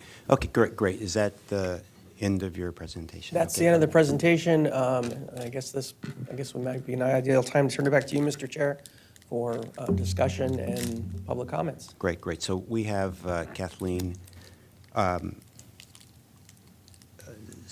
Sentkowski on the line. I'd like her to give her presentation. And then we'll have the applicant, you can come up, and the applicant can be here for questions or give their presentation. Thank you. Go ahead, Ms. Sentkowski. Good morning. So I'm live in the area, and I'm part of the Greater Goshen Civic Association. And I'm the only one who works from home who can do this today. So just so you understand, our area is in 2 different council members' districts and in 2 different police department districts. This road is one of the most dangerous roads in the entire Up County. Crystal Bivens had done a presentation for UCAB over a year ago, and in 1.7 miles from Ridge Road to Warfield, in 3 years, there were 80 reported accidents. Now, I use the term reported because if a ticket is not issued, there is no report. So there was at least twice that many, because there are accidents every day, and they occur at Blunt and at this 3-way stop and at Warfield. Those are the 3 most dangerous intersections in the entire Up County. We have been asking for help to make this road meet the safety and needs of the residents here, because this is all private driveways. People can't get in and they can't get out. And we are looking to have some relief. This has been going on for 7 years that we've been asking for help. To use statistics from 2015 is very unfair, and we really are requesting that you have to do another traffic study and a noise study, because there's nobody on this road who is sleeping past 5:30 in the morning because of the tremendous traffic and the tremendous noise. The state police were out here and did a 2-hour review and cited 25 different trucks with problems, because Senator King and the state police know that tractor trailers are using this as a cut through to avoid the way station on 270. This road is a serious problem and we need help. I don't understand why Whiteman Road was listed previously as an area connector. Now it's a country connector, which changes the speed to 40 miles an hour. People can't get in and out of their driveways at 40. You can't get in and out of the driveway at 30 miles an hour. I've been run off the road so many times trying to get in my driveway that I just stopped reporting it because nobody's going to do anything about it. So we are asking you to review the 2015, redo the 2015 study, especially when it comes to noise. We are asking for serious traffic calming. We are on the list for speed cameras for years, and nobody will answer us why we can't have them. And I don't know if you're aware of this, but there is a park another park within walking distance of our community. It's literally 2 blocks away with a huge parking lot. We have asked for sidewalks to connect those 2 parks because no one in our community can walk to either park because the road is so dangerous. Yeah, Ms. Sinkowski, can you take just 30 seconds and wrap up, please? Okay. That's it. I'm just, we want you to look at our what we submitted, because there is a serious safety issue here. The other last thing I want to say is I don't understand why you're trying to buy part of my land when you had land already for a parking lot in a much safer a location across the road. Okay. Thank you for your time. All right, thank you so much. There are several comments in here. Would someone like to address some of the comments that were presented? Certainly. So in addition to Ms. Sinkowski's comments, Tim Berry submitted a comment, as well as Crystal Bevins. And there's a lot of similarities with Mrs. Sinkowski's comments, but I believe that there are also some concern about traffic on Blunt Road. When the bridge is closed, Blunt Road is a very likely potential local bypass for traffic that's trying to get around this area. And, as I mentioned during the Redland Road mandatory referral, we had two neighborhood streets where recommendations were added to make sure that the traffic calming was included as part of the detour mitigation. There were also some concerns placed about a bridge, I think along Blunt Road, asking that it be restricted to local traffic only during the construction. I could go through it in more. I'm just sort of summarizing some of the key points. Is that something we could condition as local traffic only because Blunt is not really a road so much as a paved pathway that cars can drive on? I think as part of DOT doing the detour study, that they could consider traffic calming restrictions, including local traffic only signage along that road. That's certainly something we can include in the recommendation. Okay. Again, as part of, for any bridge reconstruction project, pretty comprehensive detour study and maintenance of traffic plans have to be developed. And that would be worked out. Sometimes that's often worked out beyond the mandatory referral stage. Beyond mandatory referral stage. Yeah. I think it's not an unreasonable request given the status of some of the streets. Okay. Does the applicant like to give a presentation or address any comments before we discuss it internally amongst the board? Can I address one of the Yes. commenters' questions quickly? Yes.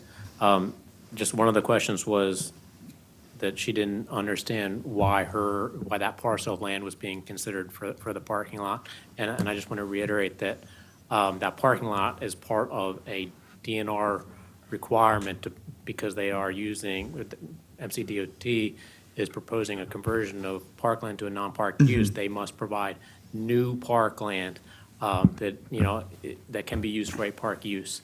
And so we can't mitigate that DNR requirement on existing parkland. It has to be new parkland added to the system.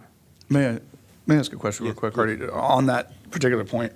So the trailhead is on the other side of the road from where the proposed current parking lot will be. Is there any reason not to put it at the current place, the pull-off spot that's right there? I don't know what the dimensions are, but is it possible to put that and mitigate some other way with another 10,000-ish square feet somewhere else along the Yeah. line? Or is this or is there a necessary reason that we need to not put a parking lot right there? Just the existing topography does not really allow for an expansion of anything on where the current shoulder parking is. I don't think the we north could side, do which is, yeah. any better, unfortunately, than the existing conditions that's out there now, just due to the existing topography and the environmental constraints on that side. Okay, so this is an option to both address the DNR requirements from the project open space, in addition, provide parking there that we cannot provide on the south side where the trailhead is. That's correct. Yeah. Yeah, and she also commented on another place for parking. Is there another place for parking? I'm not sure of the other park that was referred to. There is not Yeah. another area that is adjacent to this Seneca Greenway Trail in the immediate area for Okay. parking. Yeah. Ms. Sintkowski, what were you thinking of as the other parking area? So there was previously across from where the new parking area, and believe me, our community is very in tune with what is going on. Across the road from there was land that belongs to the park that was designated for parking. And we also were told when the presentation was done to UCAB, that was on there at that time, this was a year ago, and that there would be sidewalks on both sides of the bridge because there's parking across the bridge on the shoulder. The other thing I want to tell you is that area at the bottom of Whiteman where you are proposing the parking is a very blind curve, and you can't, I don't know how people are going to get in, I don't know how they're going to get out of there safely because there are accidents at that corner constantly. There is a stop sign, or there will be a stop sign, or? We were told there was going to be a light, which is desperately needed with cameras because there's constant drag racing that goes on all through the night. Because they know that there's no police enforcement on this road at all. Because the police have told us we can't enforce anything on this road because it's too dangerous to pull someone over. Okay, thank you. So where is the proposed stop sign or stoplight supposed to be? So, and maybe this is one the applicant can address. The proposed signalization is not specifically part of this project. And so, as part of this project, it was essentially be to continue the traffic control as is once reconstructed. Hello, this is Dan Sheridan with Montgomery County DOT, and we are working with our colleagues in the Division of Transportation Engineering Operations to look at traffic calming and the potential of adding a traffic signal at the bridge as well. Where the parking lot would be? Where would this light be? Do you have a sense on your plan? No, I think would be a separate entrance to the parking lot. I believe that's what she's referring to. I think they're two separate issues. This is Van Desjardins from Gannett Fleming. Currently, the parking lot, as you mentioned, is not part of the current plan is going to be added. The idea was to do the traffic signal at the intersection, I believe. Okay. Okay, so that's something that needs to be studied. Correct. Okay, okay, great. So, any other, to address any comments that have been, and No, before we talk? other than the detour plan will be looked in more detail at a later phase. Okay, Yep. great. So, let's take comments or questions from the board, so we can. I have a comment or a yeah. question. This road will be closed during the revitalization of the bridge, correct? And what was the length of time for the bridge to be? 4 months. 4 months? Essentially from June 15th, when the MDR restrictions are lifted, Yeah. and then essentially as quickly as they possibly can. I know this road is used heavily by a lot of individuals, but it is also used by people who make their living off the land, farmers. And they might not be able to endure the reroute of traffic as well as other people who don't make a living through agricultural means. Has any consideration been given to the farmers in the area that may have to endure the road closure? And if so, have they been allowed an opportunity for any input? Thanks. We will be conducting a public meeting in a couple months, and there'll be an opportunity for any farmers to come forward and discuss the issue. My primary concern is the combines, the tractors, and the vehicles they need to use to get back and forth to harvest crops, and the closure of this bridge for 4 months could, impair their operations. Is a closure going to be after harvest period, or in the summer, or during the harvest period? Because I think that's very important to know. Thanks. It's being proposed during the summer. Okay, let's talk about the bridge. So it's my understanding that, so you're not removing the abutments, and so you just like tear off the bridge and then the top part and then just adding a new top part? Is that what it is? Who you're doing?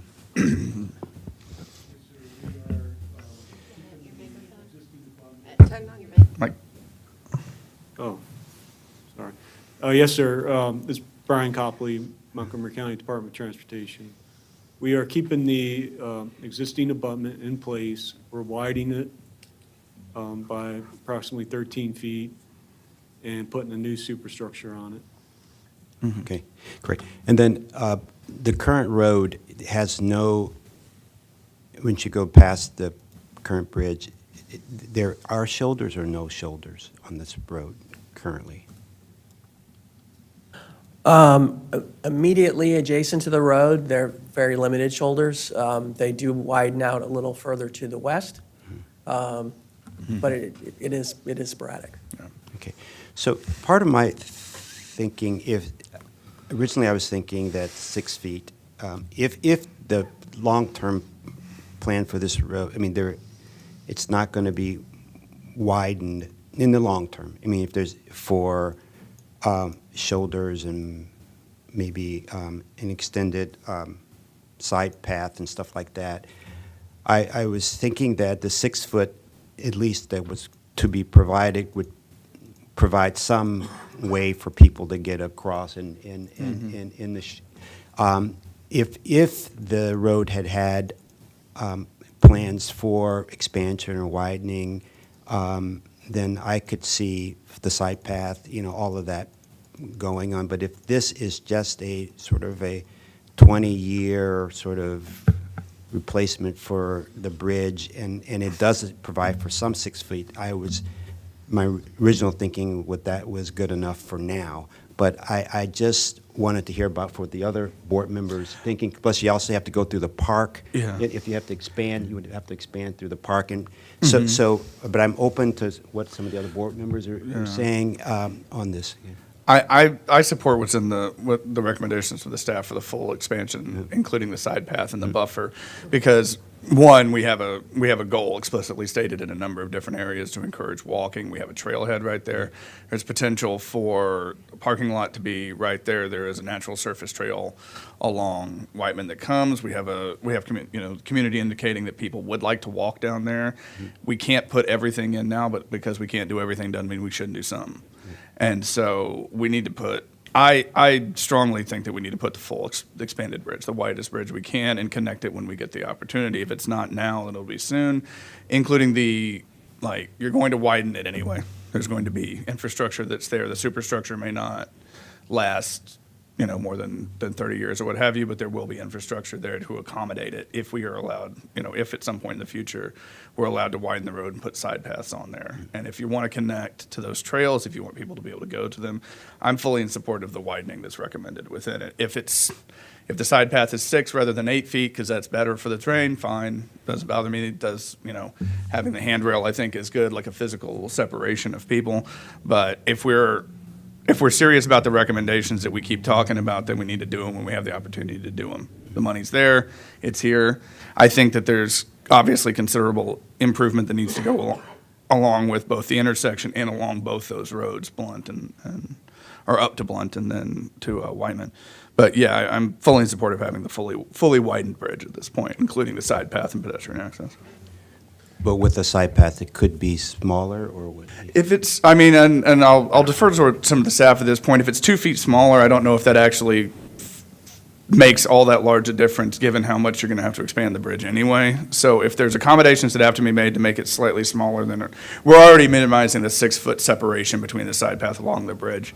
If it has to be constrained slightly, but not a 2-foot path, but if there's some constraints that need to be included to accommodate whatever is necessary, fine. A slightly smaller shoulder on one side, if we need to move those things around, I defer to people that have the expertise in that. But fully widened with full pedestrian access, then provide, that infrastructure is there. It allows improvement of the infrastructure at the intersection of the two roads, and it allows potential improvement of the roads in the future, accessing not only a very large and a very extensive trail structure, but access for people in the community to get to that without putting their lives in their hands by walking along what is not so much a shoulder as it is a very wide stripe of paint at this point. And so I think that that's a reasonable thing to put in right now. I'm sorry. Go ahead, please. I would just second all of that. I think that, as we talked about before, this is the second example of something that's been kind of baked in for a long time.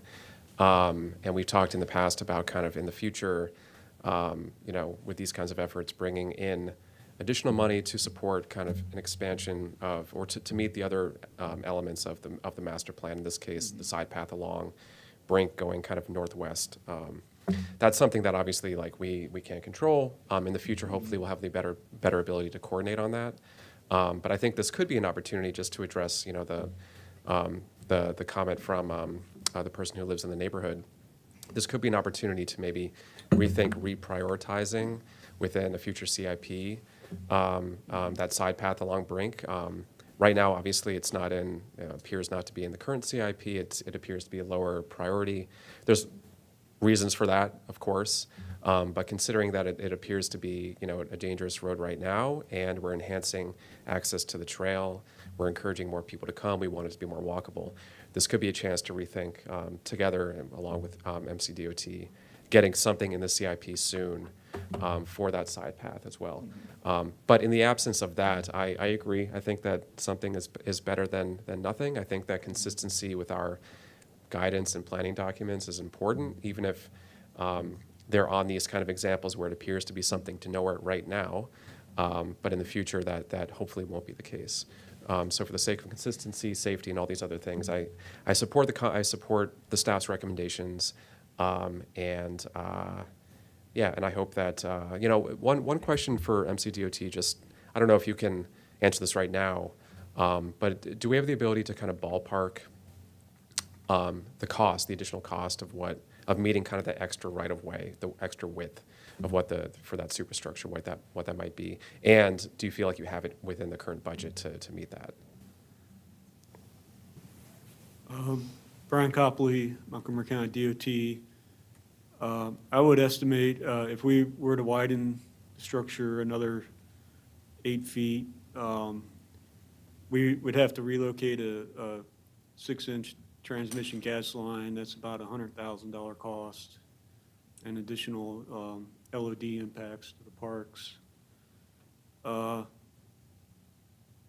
The bridge itself and the widening, just based on like a square foot cost of what we're doing, it's about $750,000, and no, we do not have the budget for that right now. There's also, like Mitra was saying, there's going to be a lot of environmental impacts. We'll have to reevaluate all the hydraulics through there. So it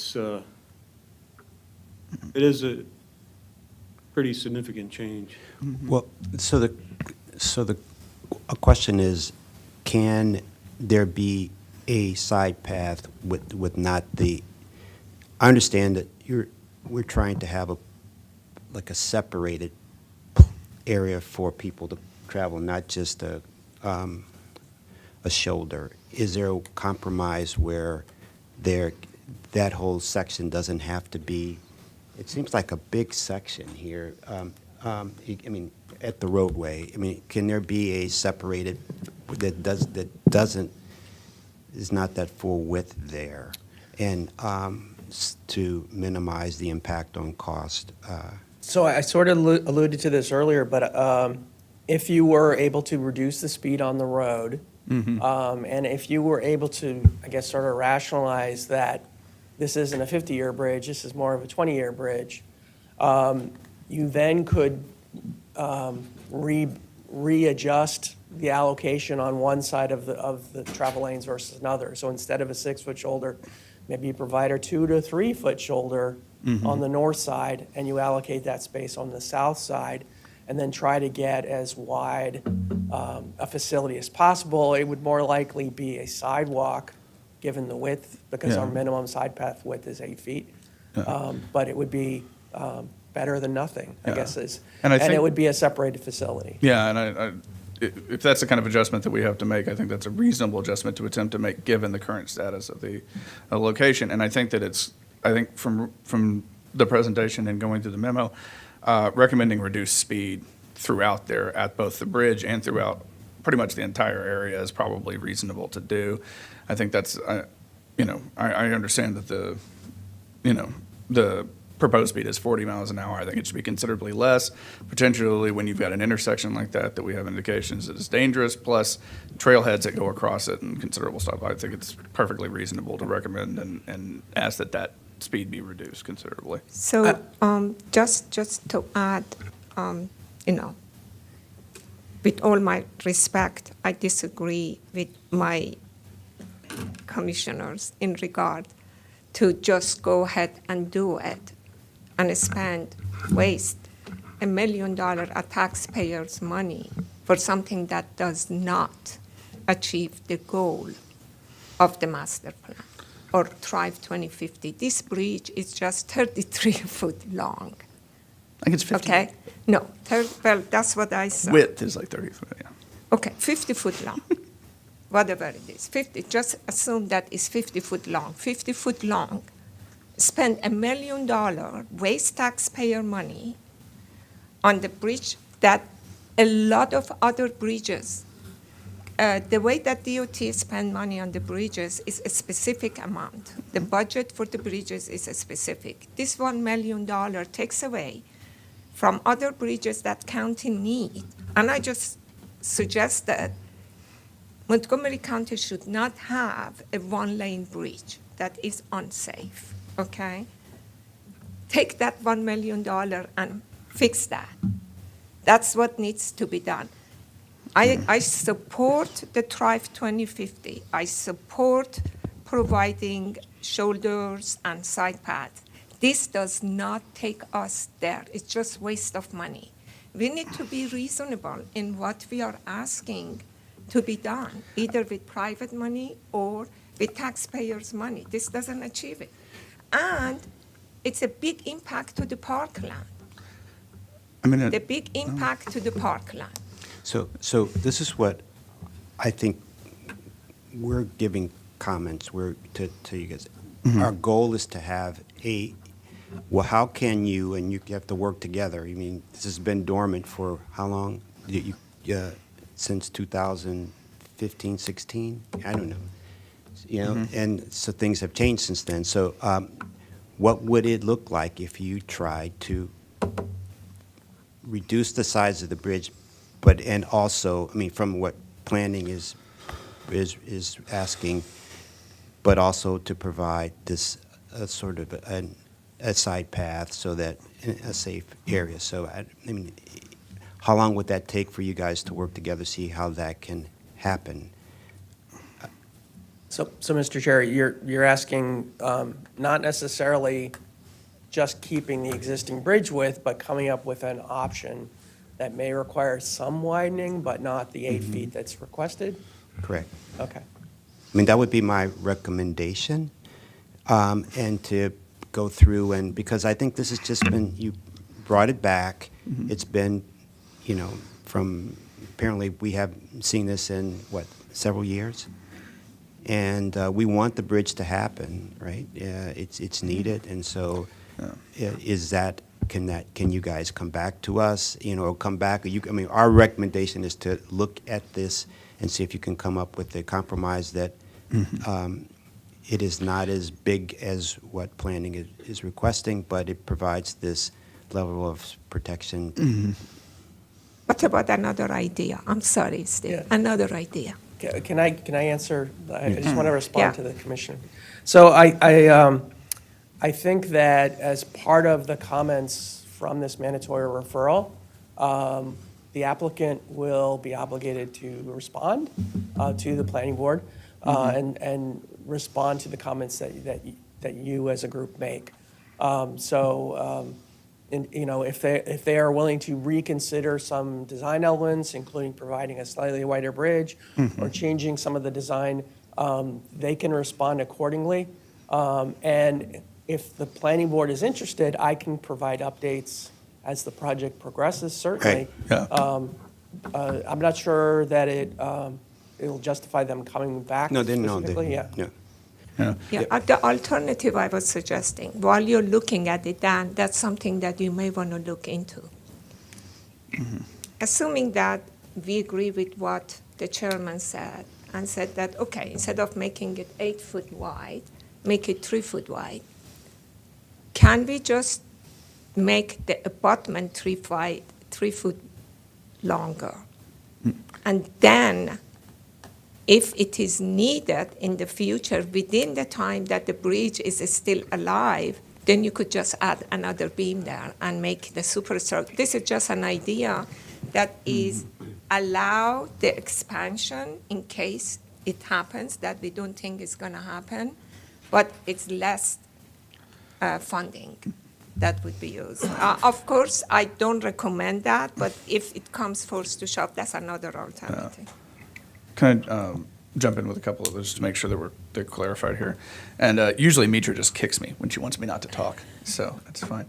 But I think it's absolutely necessary to have pedestrian safety and accommodations on this bridge, that it be wide enough. The details over how wide the side path is going to be given the complete streets, but I think it's absolutely necessary to have separated pedestrian and bike access across this bridge. It's the most dangerous.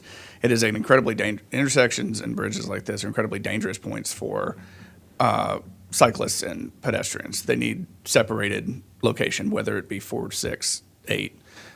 That if we can reduce the speed, then we should do it. We need to provide the accommodations to pedestrians and cyclists as well to have safety across that bridge. How that is accomplished, I'm less concerned. I will defer to people with the expertise for that. But separated and safe is, I think, the key. We can, talk about the extension of pedestrian access on Brink, but also including, and I want to make sure that the commission is okay, including suggestions and recommendations too for looking at traffic calming at the intersection, not just signaling, but traffic calming, reduction in speeds along both Whiteman and Brink Road, and that is included as well in our recommendations. Also, I wanted to note that as part of the master plan of highways technical update, we're going to be looking at how the complete street types translated per the county code actions back in February. This is one of those places that's sort of on the border between the suburban and the country area. This is exactly the type of candidate to consider. Should it be a country connector? Should it be an area connector? Certainly Whiteman, there's a case that maybe it should be an area connector. Yeah. That would be something that'll be an avenue where we can look at that. And that would actually automatically apply a target speed of 25, at least on Whiteman. So if I could, Jason Sartori, Planning Director. So so I think right now the comment that the staff was recommending says widen the bridge, the plans. Yes.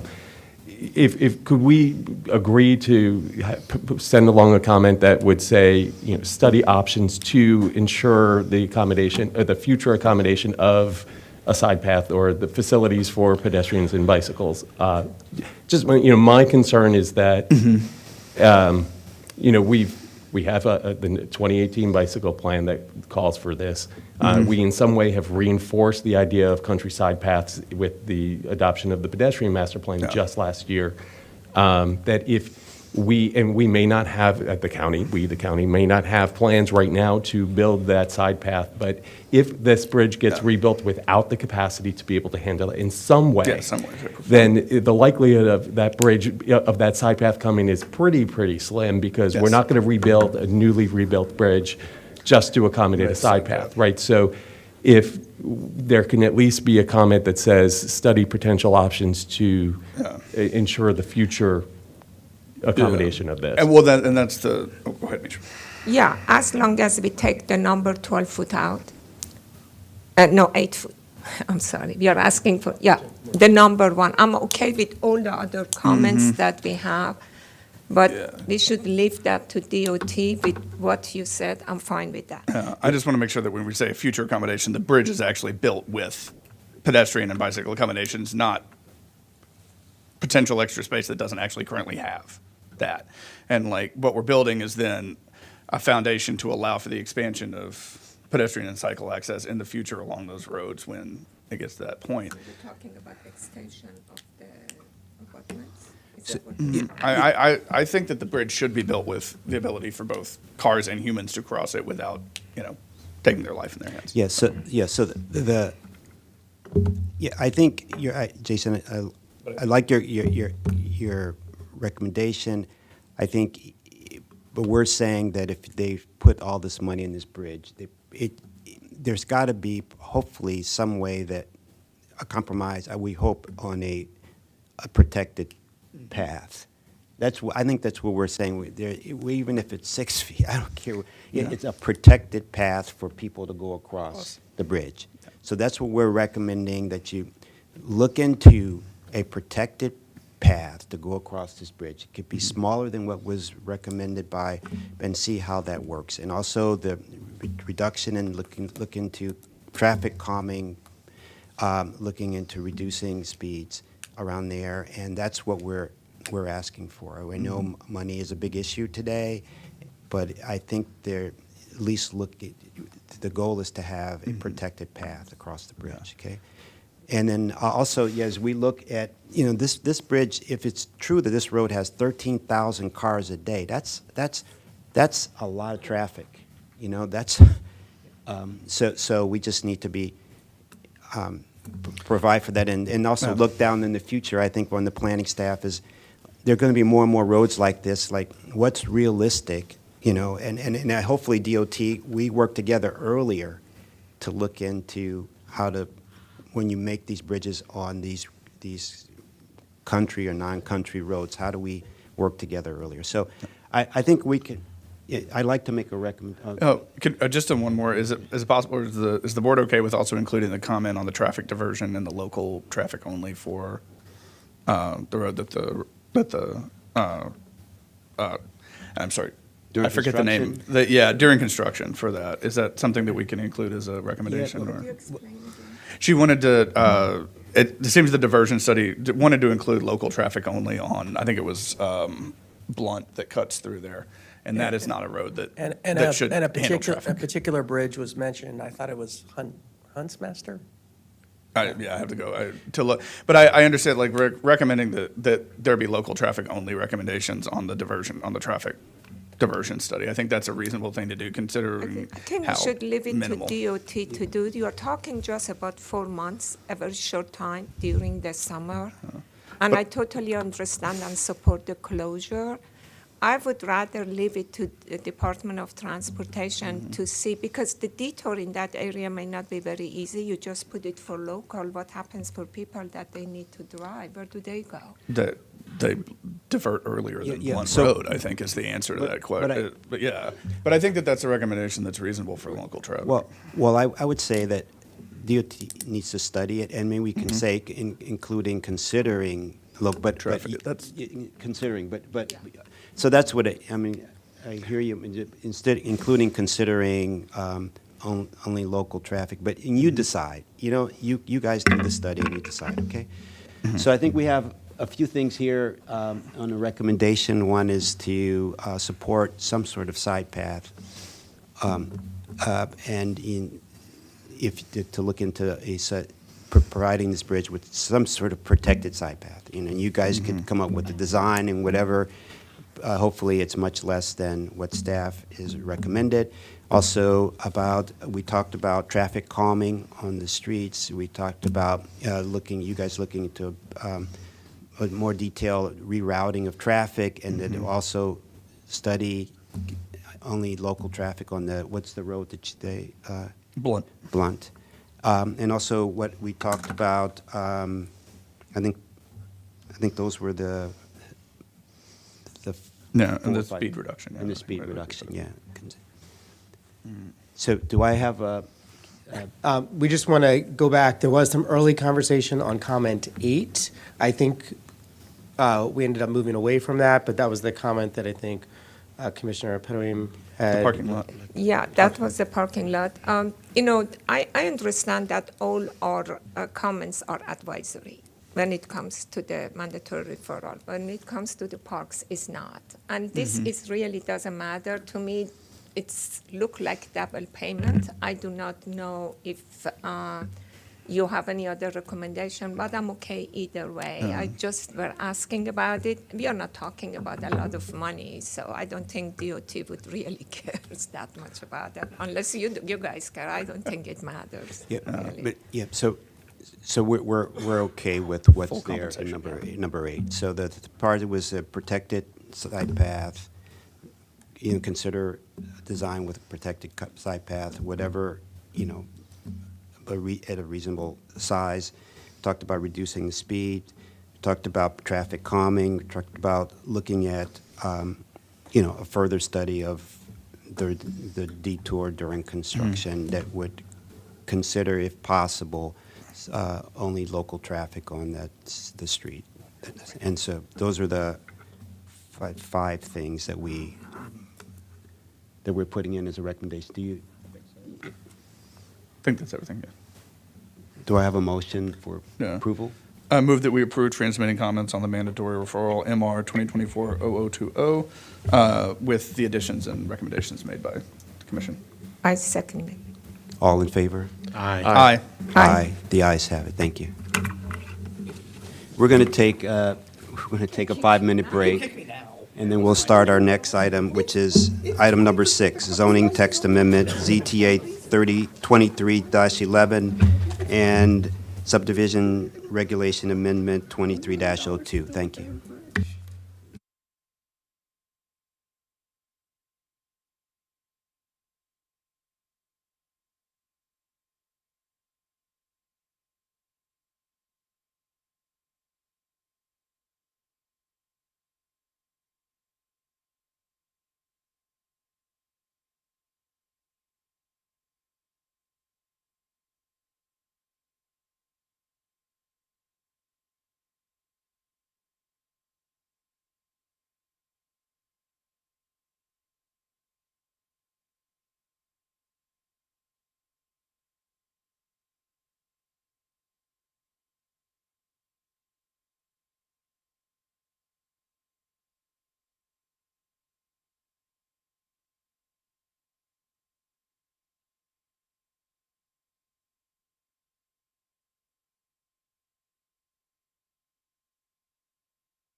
Good morning again. We're on item number 6, zoning text amendment ZTA 23-11, regulatory approvals, conditional use, public hearing, and B, subdivision regulation amendment, SRA 23-02, preliminary plan approval procedures, public hearing, where staff is recommending transmitting comments to the district council for public hearing scheduled on January 23rd, 2024. And we have Ben Berber to give the presentation this morning. Good morning, Ben. Good morning. Thank you, Chair and Planning Board Commissioners. I am Ben Berbert with the Countywide Planning and Policy Division, and I am going to present staff's recommendation to the board for ZTA 2311 and SRA 2302. I'm going to treat this a little differently than I would a normal ZTA presentation, where I try to kind of go through the whole thing as it's been introduced and then go back to the comments. I think there's just way too much here, as you've probably seen from the staff report. So we're going to actually tackle each one of the issue areas as kind of an open and close it case, and we're going to work our way methodically, kind of like the staff report does. And rather than trying to give you in our recommendation, every recommendation we have, I'm just going to kind of high level this as well. That planning staff does recommend transmittal of comments that broadly support the streamlining efforts that this ZTA would do for the review of conditional uses, as well as the SRA, but we do have some recommended modifications that we'll get into. These were both introduced by Council President Friedson back on December 12th of 2023. There is a public hearing scheduled coming up here on January 24th of 2024. And as I said, this is sort of a pair of code amendments that are part of a broader effort to streamline the review of conditional uses.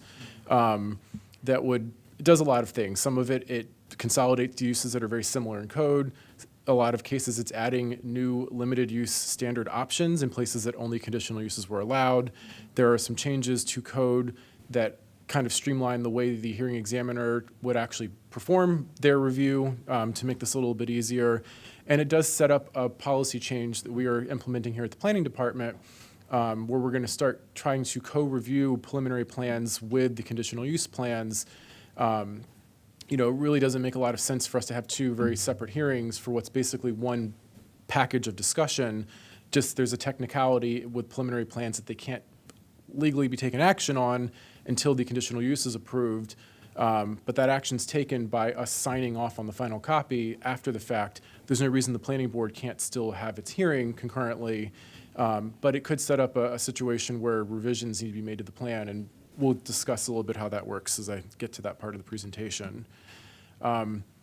Something else that was in the staff report, and I want to make sure we talk about it here briefly. Permitted, limited, and conditional are going to show up a lot in this, and I want to make sure everybody's on the same page. And I'm even going to step a little bit further back than that. There's really two articles in Chapter 59 where we talk about sort of standards. There's Article 3, which sets the actual use standards, which is where we get into the limited or conditional standards. These are the very specific standards that apply specifically to a use, sort of regardless of where it's happening. The other place that we have standards in the code are under Article 4. Those are the standards that apply to each underlying zone, and that's where the sort of data tables you're used to seeing in site plans come from. Height, setbacks, density, all those requirements are set. The standards that we are going to be talking about here are the Article 3 standards that apply to uses. In the use table, you'll see that there are either Ps, Ls, Cs, or blank cells. Anytime you see a P, that is permitted. So what that is saying is this use is permitted anywhere in any of the zones that it's listed as permitted without additional use standards under Article 3. It still has to apply to all of the standards under Article 4. The limited use also presumes that this use is allowed in the zone if you can follow sort of additional standards that are set forth through the use standards under Article 3. I've heard a lot of people think that limited use means the review is limited. It's actually the exact opposite. It's a more stringent review than permitted, and that it's the use that's actually being limited by that more stringent review. The third thing that you will sometimes see is conditional use. This is a situation where that use is not actually presumed to inherently be approvable unless it goes through the process and it's conditionally found to be approvable in that location, in that zone. And it's really heavily based on compatibility findings at that point. And again, conditional uses are where the hearing examiner steps in and does their review rather than the planning board or DPS doing the reviews on limited and permitted uses. So again, we're So, going to. just so the clarification, so permitted uses are done automatically through DPS? Not necessarily. Permitted uses may be approved by DPS and it may be approved by the planning board. Whether or not a site plan is required is sort of a whole other section of code that sets forth adjacency to uses or size of a project. All permitted is saying is that use without additional limiting factors can be reviewed by whatever applicable body is doing that review. So, you know, if, let's say a retail use is a limited use in one zone and permitted in another, if it's permitted, we can go straight to reviewing it through either building permit at DPS or site plan at the planning board, and just make the necessary findings that are consistent with that. If it's if retail was a limited use in a certain zone, it might say it's limited by hours of operation or size of building or, you know, some other factor that's unique to retail that in that zone has to be sort of reviewed or found to be true in addition to just the standard review that would happen through a site plan or a building permit. So permitted doesn't necessarily mean it's by right straight to permit. It just means that there's not additional factors that need to be considered in the agency's review of that use. All right, but a limited review project would not go to a hearing examiner?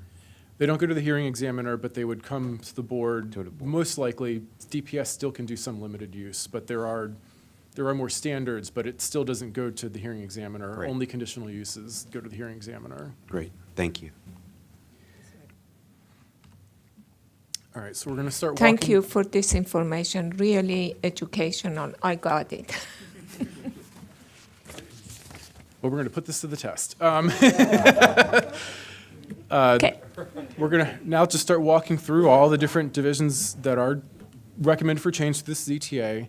And I'm just kind of walking through in order that the ZTA presented them to us. So the first one is under 59-1.4.2.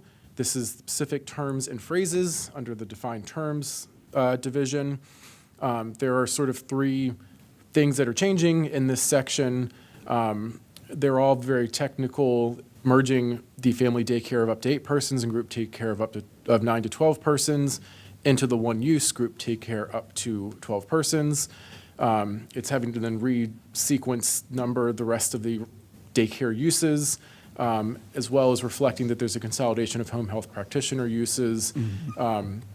So staff's recommending that this section, that we support it unchanged because it's basically updating the technical references, presuming that we're okay with all the other changes that we'll get to later. I just had one clarifying question on that. Those uses aren't disappearing, right? They're being subsumed under a definition that includes those existing uses Correct. and does not eliminate those existing uses. Correct, but in this sense, since there will no longer be family daycare up to 8, that needs to be deleted from the From the definition thing. It's because clear. group daycare up to 12 now assumes that That's use. what I was just Yes. making sure So that. does that create more requirements for the groups that are up to 8? Do they have to go through more rigorous requirements? Because I thought that was why they were separated. So we will get to that, but the short answer is this actually makes it easier. But we will have a whole separate slide that talks about the practicalities of the changes that are on the screen. This is just me saying that on line 23, this update's happening to the code, and we support it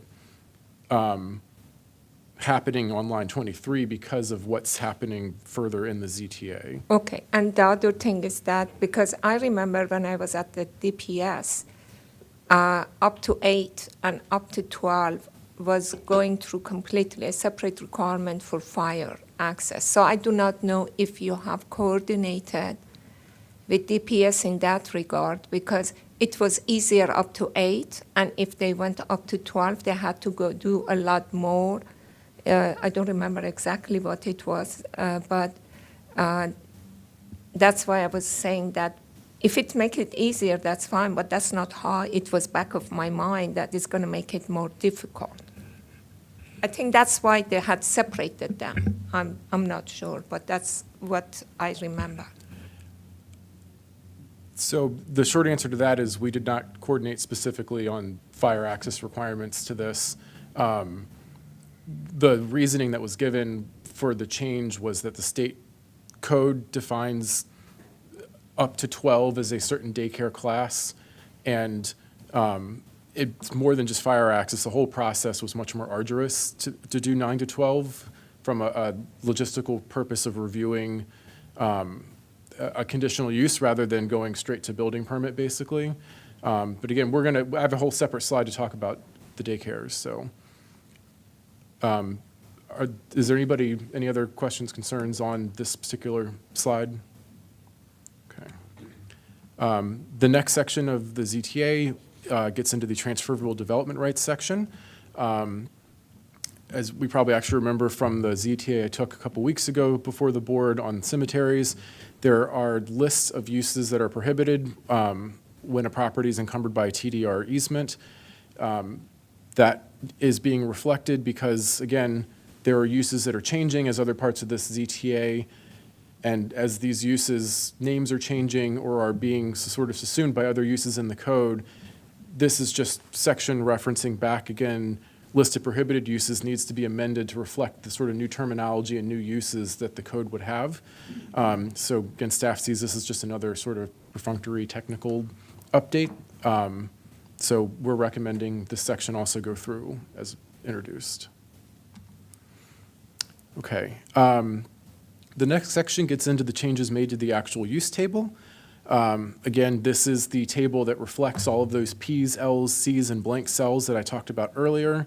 Again, there's a lot of changes in the ZTA to the use table, also primarily being made because, again, we're adding, basically replacing 2 daycare uses with 1. There is the merging of the home health practitioner from 2 uses down to 1. This is also adding a number of limited use standards. So we're going from C only to C/L for a lot of uses like the equestrian facility, home occupation major, rural country market, and automobile storage lot. We have a couple places like the automobile storage lot where there are new zones that the use is allowed, and we've added the appropriate markings in there. And then by making these changes, it causes everything to get renumbered. And so there's a lot of renumbering that's happening. And so generally staff is we're supporting all these changes to the extent that the rest of the ZTA makes these changes. We did notice one thing that we think was just an oversight when this was put together, that the group daycare over 30 is moving to section 344E. It's currently in 344F. This is, again, something that should be reflected in the use table. And so we are recommending all the changes to the use table, but adding this one additional row to it for purposes of updating its proper section reference. I have a question. Under the first bullet point and then the sub-bullet point, adding limited use in certain zones for equestrian facilities, home occupation, rural country market, and automobile storage lot.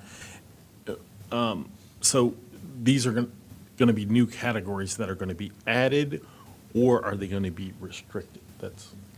So right now, and again, I've got like 40 slides. We're going to get to all of the details of all of this, but in these instances, these are all uses that are currently allowed as conditional use, and what the ZTA is proposing that they be allowed as conditional or limited use. So it would be adding new standards, but the new standards would actually make it, in theory, a little simpler to actually get approval for these uses.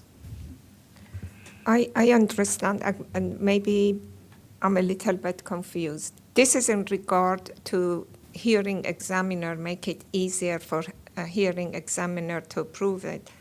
But I am concerned that if you combine like health practitioner low and major and make it 1, then when they go to DPS, then they have made more hurdle to go. That low may have been easier to get the permit, and now they have to do, so it may make it easier for hearing examiner, but it's going to make it more difficult for people because they have to do more hurdle to get permits from DPS. I think it is important that if we want to eliminate or combine this, we check to see if it's going to impact the permitting requirements for people.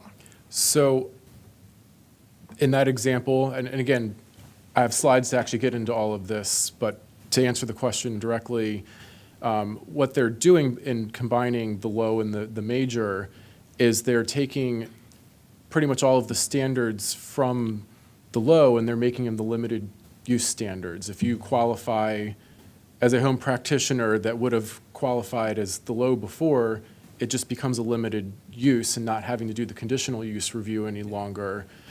The conditional use standards for high would still remain. If you can't meet the low standards under limited use, then you still will do your conditional use. And so it's staff's perspective in that and in the other instances where this is happening that there was nowhere where they're making the process any harder. It was all either keeping it the same for an applicant and in some instances making it a little simpler by not having to do the conditional use any longer. Yeah. You can still meet the limited use as a low home health care.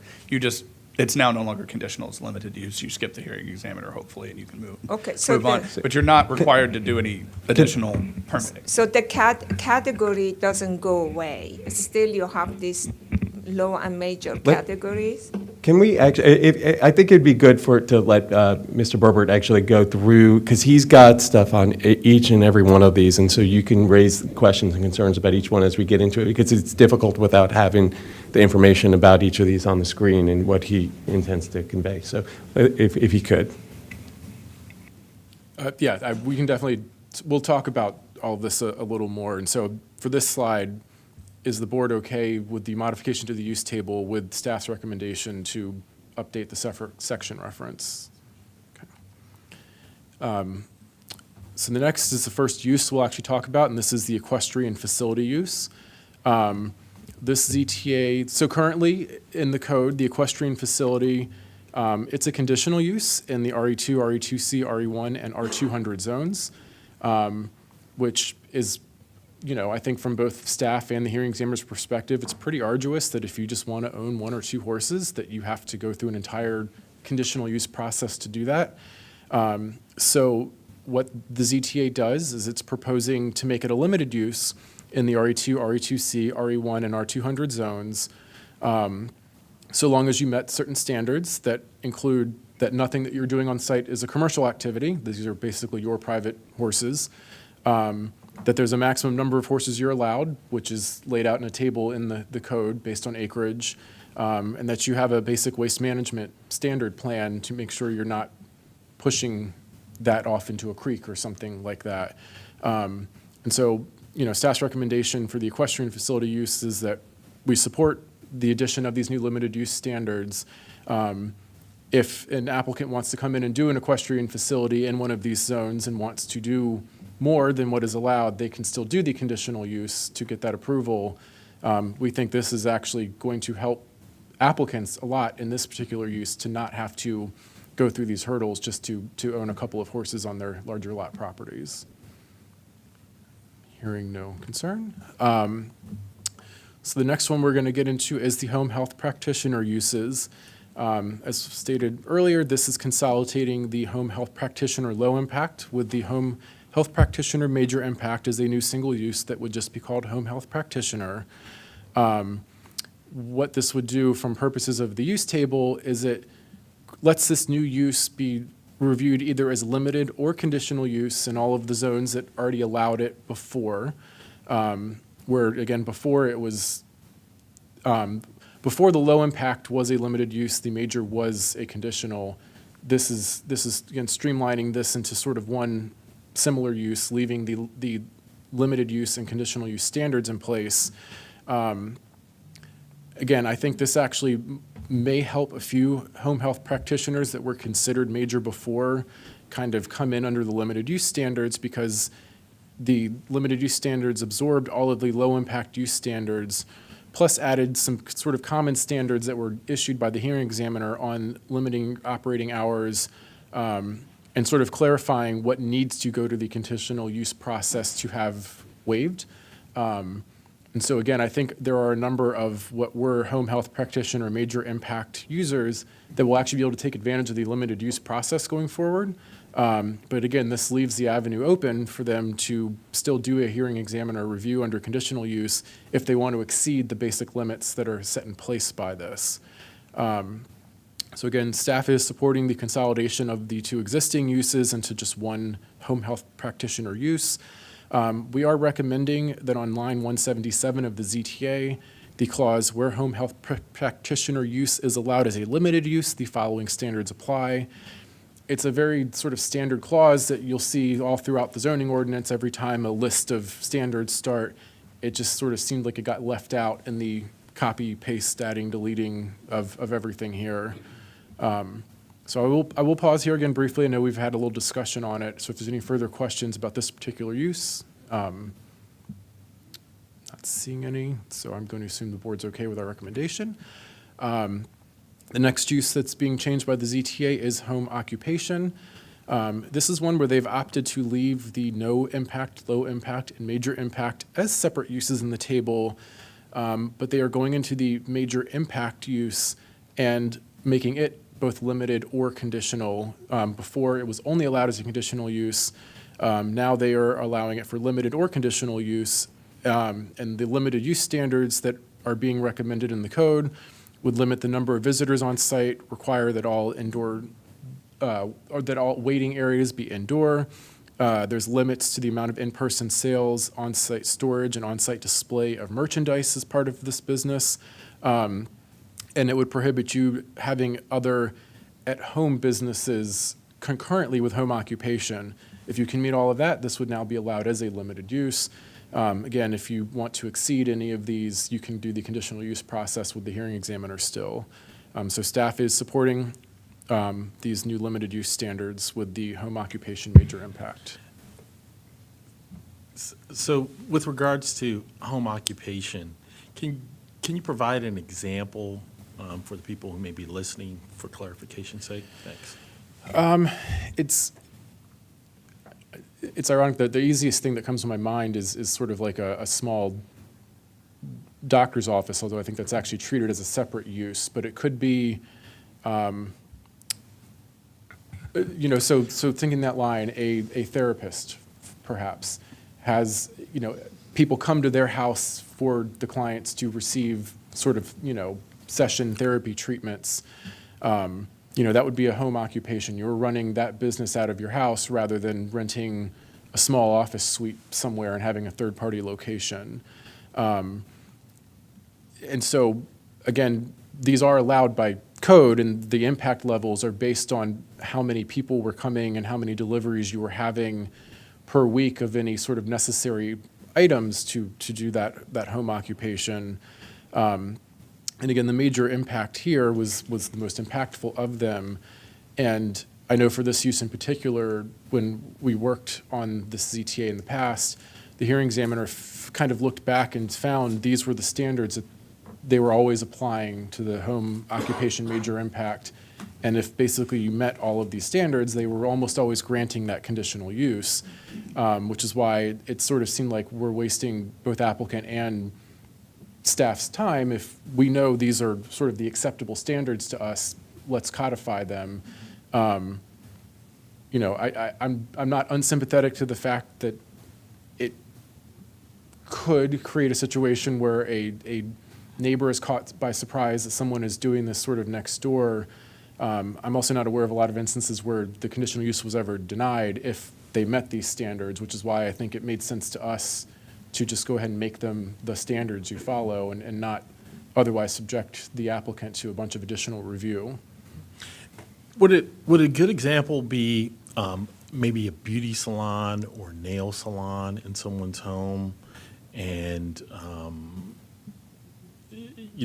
home occupation? And if a beauty salon, nail salon, or something of that sort is allowed, how is it policed? And, I'm specifically concerned about limits to in-person sales, on-site storage, display of merchandise. and prohibition of use with other home businesses? So that would be another good example, and that's probably one that what does have merchandise potentially associated with it. This really doesn't change the policing. Once it's an approved use, whether it was through the conditional use that set forth standards or whether it's a limited use and the applicant signs off saying that they're going to adhere to them, it's a DPS violation either way. And unfortunately, most DPS violations are handled through, they're complaint driven.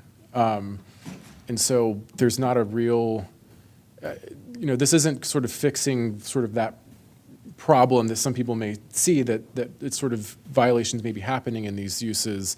I don't think this would change someone's propensity to violate either willingly or by accident any of the standards that might be set forth.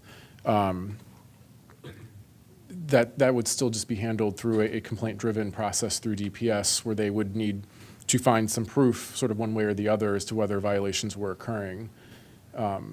So I don't think this moves the needle either direction when it comes to that issue. I'll just contribute a couple things here. I'm going to read directly from the zoning codes, the definition of home occupation in general means any occupation that provides a service or product and is conducted within a dwelling unit by a resident of the dwelling unit. Home occupation does not include home health practitioner, bed and breakfast, daycare facility, display of furniture not made in the home for sale in the home or at an offsite location, landscape contractor, or educational institution. And then there are the three different types, right? So of home occupation, there's the no impact, and that is a home occupation that is not required to register with DPS, prohibits non-resident employees, and is not regulated under a different section of the code. Home occupation low impact is a home occupation that is limited to one non-resident employee in any 24-hour period and is required to register the business with DPS. And then finally, the major impact is a home occupation that is limited to two non-resident employees in any 24-hour period and is also regulated by another section of the code. The other thing I want to point out with this, with these where the ZTA recommends changes from a conditional use to a limited use, this was a discussion, I think in some cases you've heard Mr. Berbert refer to what we're saying, well, in part because we've been actively involved in this conversation with council staff as well as the hearing examiner. So these are ones that in some ways have kind of been blessed by the hearing examiner too, in recognition that when these conditional uses go through that process, oftentimes they come first to the planning board, then they go to the hearing examiner. It's multiple steps of the process, but if the hearing examiner is consistently applying the same set of relatively objective standards, let's try to kind of expedite this process by just putting those standards in as a limited use, having it only have to go before the planning board and not before the hearing examiner. So this has been a kind of a collaborative discussion with these particular types of changes. Does this, or do zoning text amendments later get applied by DPS with them specifically enumerating numbers with regards to visitors, in-person sales, storage, and display of merchandise?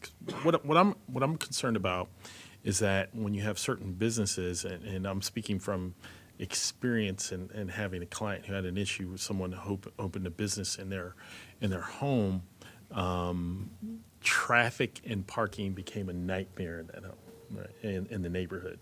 And this person was running a profitable business, and it was in their interest, but was not in the interest of the neighborhood.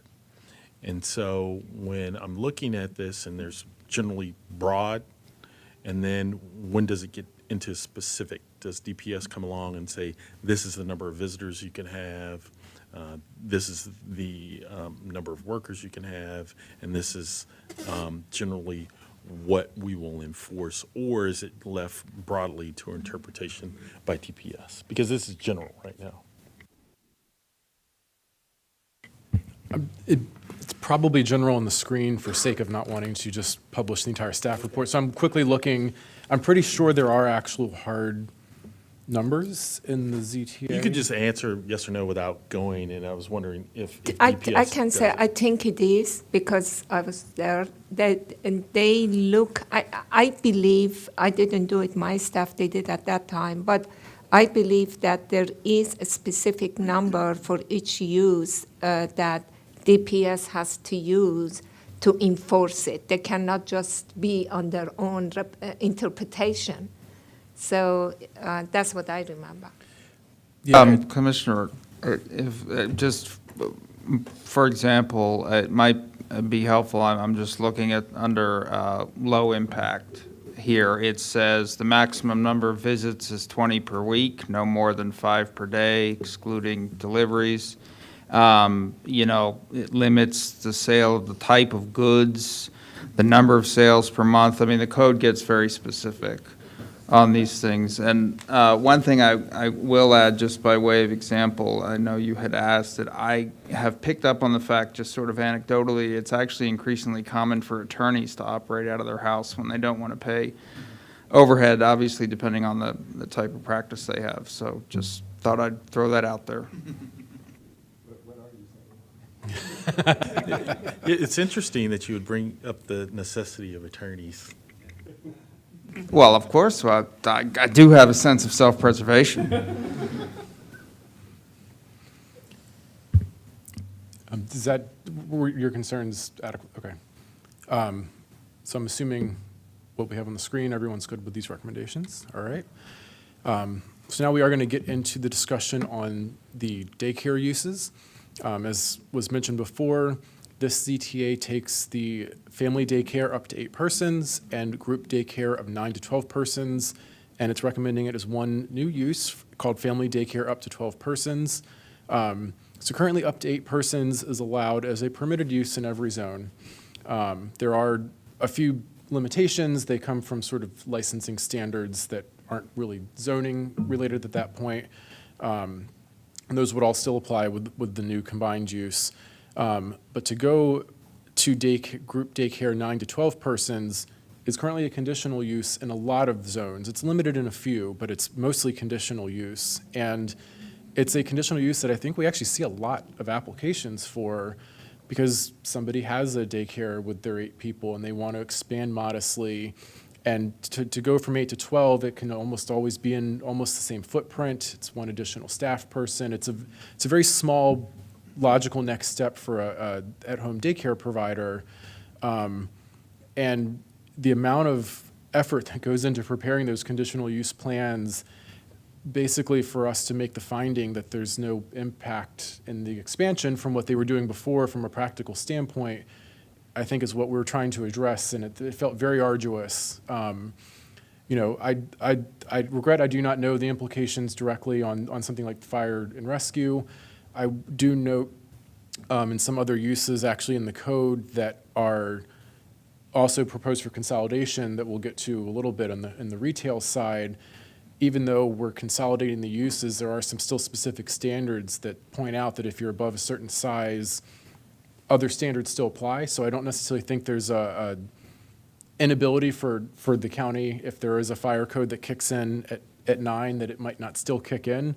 It just doesn't need to be reviewed through a conditional use and through us necessarily. I think that could be handled through the permitting process. So again, this is one that staff's actually pretty supportive of. I think, we all know that daycare is something that is very expensive. It's hard to come by. And to be able to have people expand by just a couple of additional students, it's a lot of work that's probably holding people back from doing it now, in our sort of opinion. And so, we are recommending this change go through as introduced.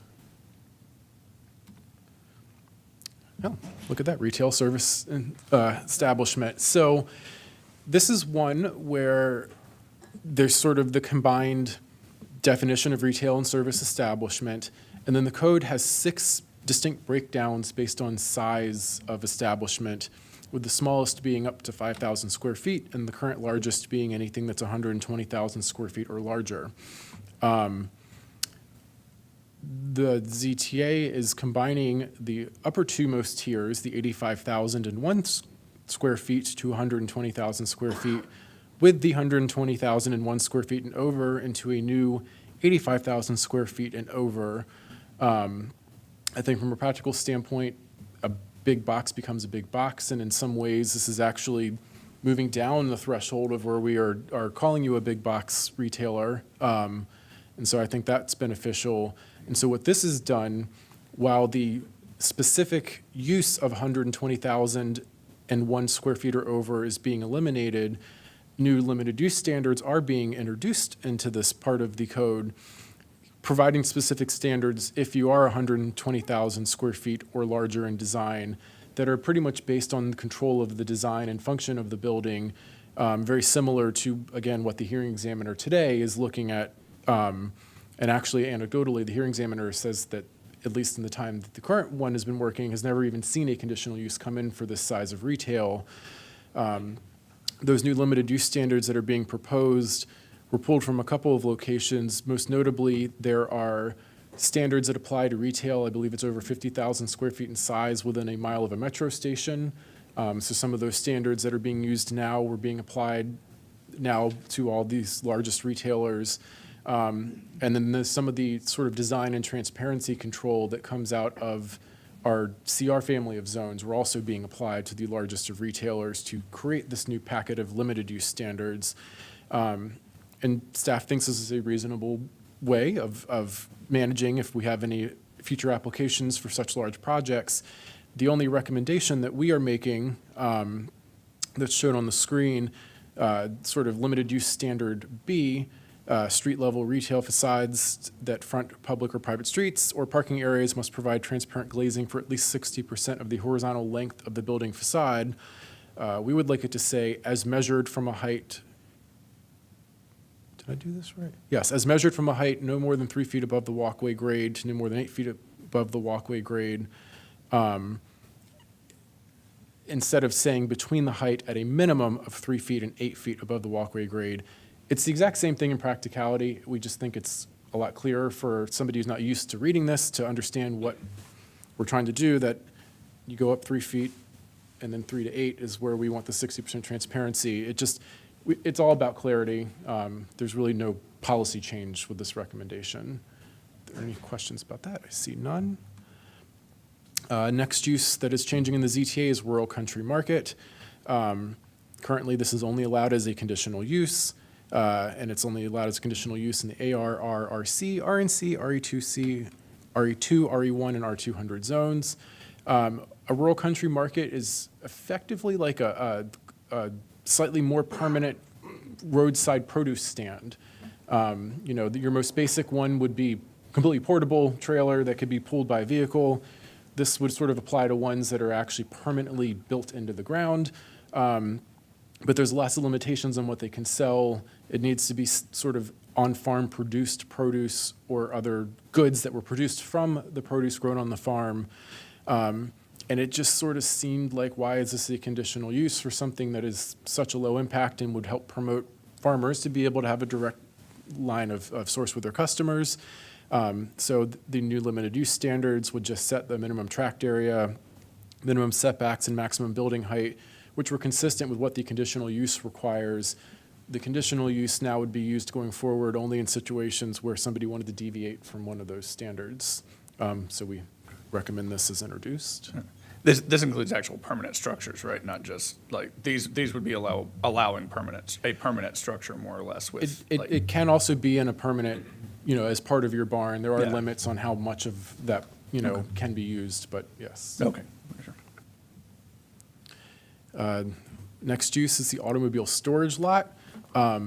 This is a very specific use that it's basically defined as the lot where tow companies tow your vehicle to.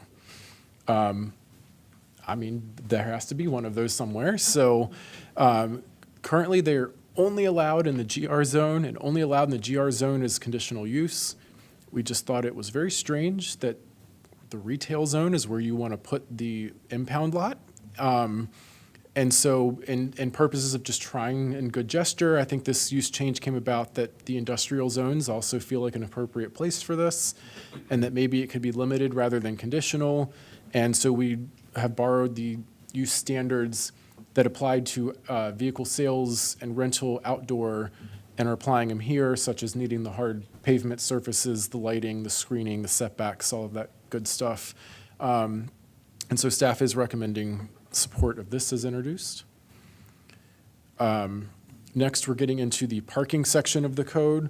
The first section we'll talk about, this is an update to the required parking table. Again, these are kind of like at the beginning of the ZTA.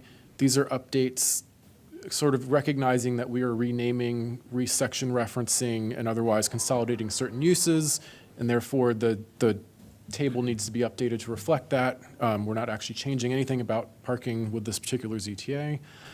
I think everyone's okay with that. So the next one, also in parking, is the parking waiver. The ZTA, as introduced, is recommending removing the requirement of application notice for parking waivers.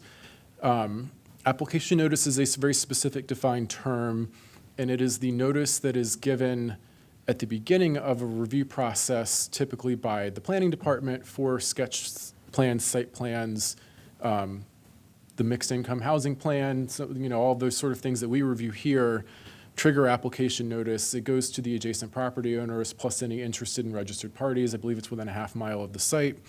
The hearing examiner, through conditional use, does not do an application notice. They do a hearing notice, which goes out a little further into review, but goes out between 30 and 45 days prior to the public hearing. It goes to the exact same audience of people, but they don't normally do application notice. And what the problem has been is as applications come in and maybe through part of the discussion or review of the conditional use, something about parking wants to be waived and a parking waiver becomes necessary, applicants are then required to drum up this whole new notice process and procedure that are currently not required now, and it apparently has led to a number of bits of confusion and delay. The ZTA was recommending just not noticing parking waivers at all. I think for as long as we still require parking, which again I know is a very different future discussion, we think notice really should still be given if you're wanting to waive a fundamental part of that. But our recommendation was to insert what's in red here to allow that the hearing notice that the hearing examiner would already be sending is an appropriate vehicle in lieu of the application notice to send those out. And so what would happen is in the hearing notice that there would be a public hearing on said date in the future for this specific use on this specific property. It would just need to say, including a request for a parking waiver. And in talking to, again, the hearing examiner about this after the ZTA was introduced, they agreed they didn't necessarily mean to not do any notice, they just needed to get it out of application notice. So staff is recommending the one change on the screen as shown. Next section of the code changing is the rural open space requirements for the, again, there's a list of prohibited uses that cannot be constructed in rural open space. Again, this in particular is removing group daycare 9 to 12 persons from that list because that use would not be part of the code going forward. And then it requires the renumbering of everything alphabetically under it. So staff supporting that change. Next one that is a little bit of discussion here, the alternative method of compliance. So everything under Article 59-6 are basically the development standards. Again, here we're talking about the parking, the access, the screening, signs, landscaping, open space, all of these things fall under this. And pretty much with the exception of parking, alternative method of compliance is a way where the deciding body currently can deviate from any of those standards in those different divisions, provided they meet a set of findings showing why this deviation is sort of good or okay. Again, this is running into a bit of a hurdle where the hearing examiner at their hearings, as part of trying to find compatibility, might start negotiating design on the fly and bump something out of compliance. And the most common thing that they're running into is the screening, where we have very set screening standards. It's a certain width, it's a certain number of plants on center at a certain quantity. And for lack of space, they just want to propose a fence and a row of evergreen plants that will probably do an even better job, even if maybe not quite as organic-looking method of screening. And currently, that requires alternative compliance to do that review. The hearing pauses, staff here gets called, we have to do a review. It creates a lot of delay for something like this. There's existing language in the code that implies that the hearing examiner only need use Article 6 to the extent necessary for compatibility, but it wasn't written in a way that we all agreed that that was obvious to people. And so the initial modification came in wanting to just exempt landscaping on a landscaping plan for purposes of screening from doing alternative compliance. Again, I think staff here felt that might be appropriate for the hearing examiner at their hearings, given the nature of their review and the authorities they have. Didn't necessarily feel like it was appropriate to remove that from the planning department's review. And so a number of changes are actually being proposed to the introduced ZTA. And again, this was based on a group conversation that was had between planning staff, council staff, and the hearing examiner since the introduction of this ZTA. The first one goes into the necessary findings of conditional use. Again, this is the finding that was being pointed to, that the hearing examiner met applicable development requirements under 59-6. What we really think this wants to say is the intent of the general requirements under 59-6. We just think it clarifies that you still need to follow the intent of these, but that is the new sort of baseline of finding, and that you don't have to hit their very specific requirements anymore. Then moving into the alternative compliance section of code, given the language in the hearing examiner changing, we think applicable deciding body really should just become planning board, because we're the remaining applicable deciding body on alternative compliance. That clarifies the hearing examiner is not involved anymore in alternative compliance.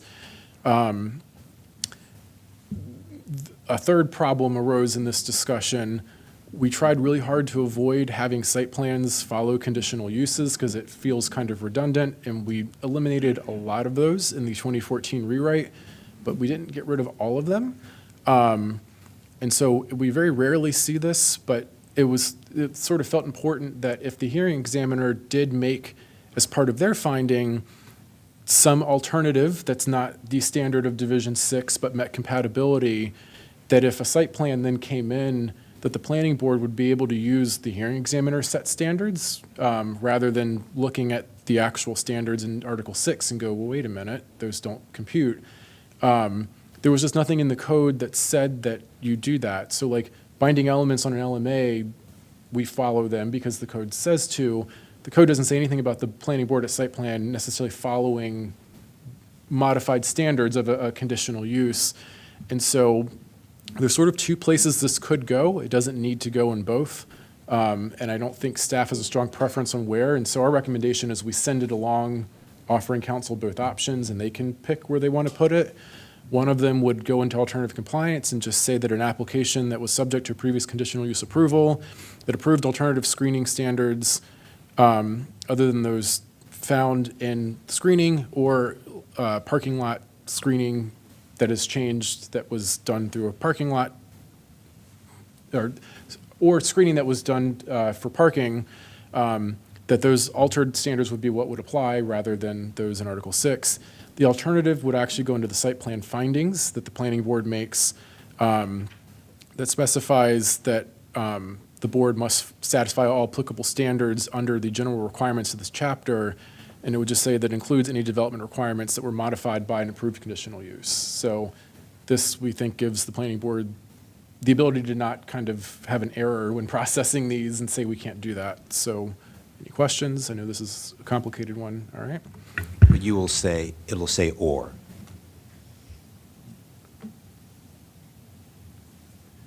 You'll say either or. I mean, that's what you're. Right. Our recommendation is that one of these two should be Okay, adopted, right. but both don't need to be Okay, adopted. okay. We originally started with the first and then realized it felt like a weird section to put it in, and it might actually want to be a finding, and we couldn't reach a conclusion in time as to which one was actually better. The next division, we now start getting into process. in the conditional use process part of the code, one of the amendments would modify an existing section that currently allows an application to be withdrawn. This is now adding the ability to dismiss an application. Basically, if an application goes inactive for a year, the hearing examiner can file a motion to dismiss the application. It sets forth a 60-day process for potential appeal. This seems reasonable that they should be able to end a review that is kind of gone stale. Also, in the special provisions section of the code, which sets forth things such as fees, this would add a new section that would allow the hearing examiner to partially or fully refund filing fees if either the request was made prior to the hearing notice going out, or if a zoning change materially changes the whole purpose of the review, making the conditional use no longer necessary, or any other government action that would render this moot.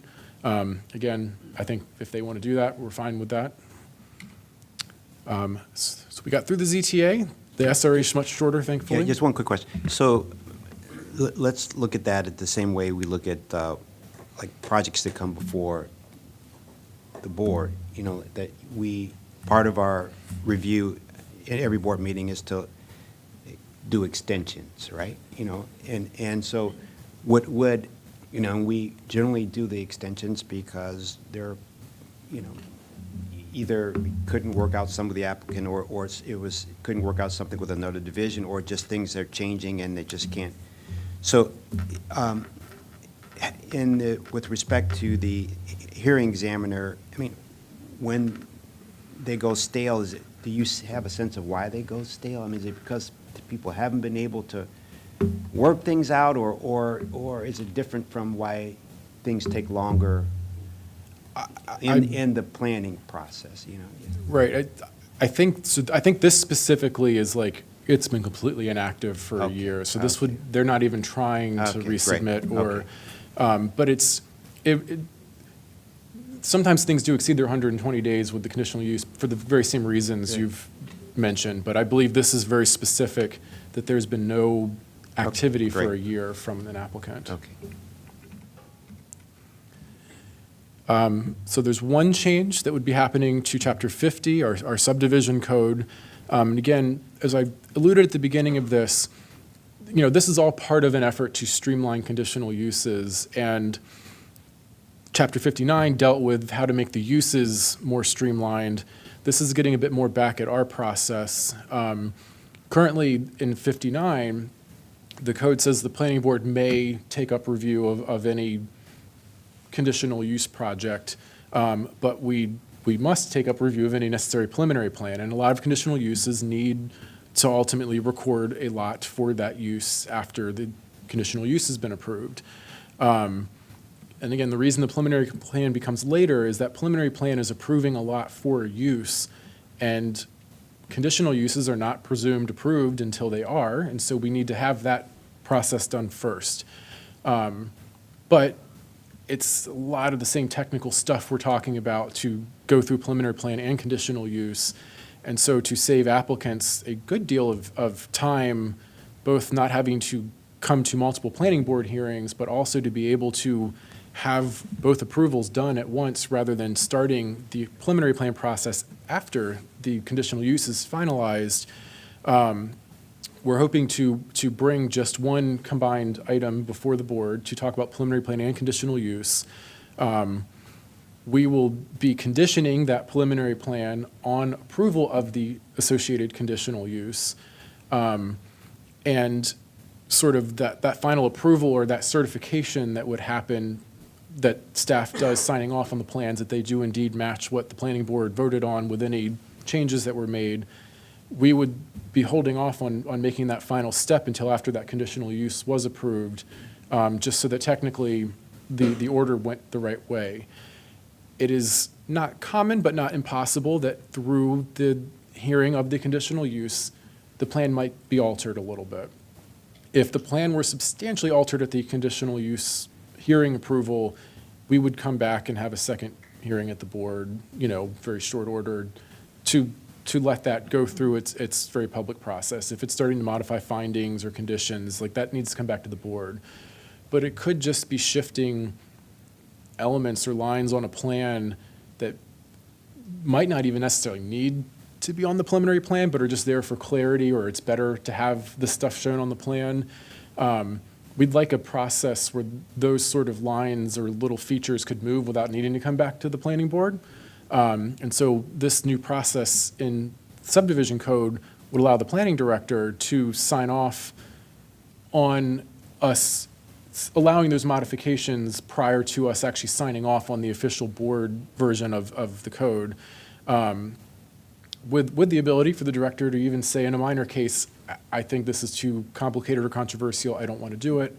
Or if we receive a complaint from a party of record that is legitimate to this issue, we would still bring it back to the board. So we're trying to, again, to not have to have another hearing, just to make very minor changes that may arise from time to time. I don't think it's going to happen a lot, but it could happen on occasion.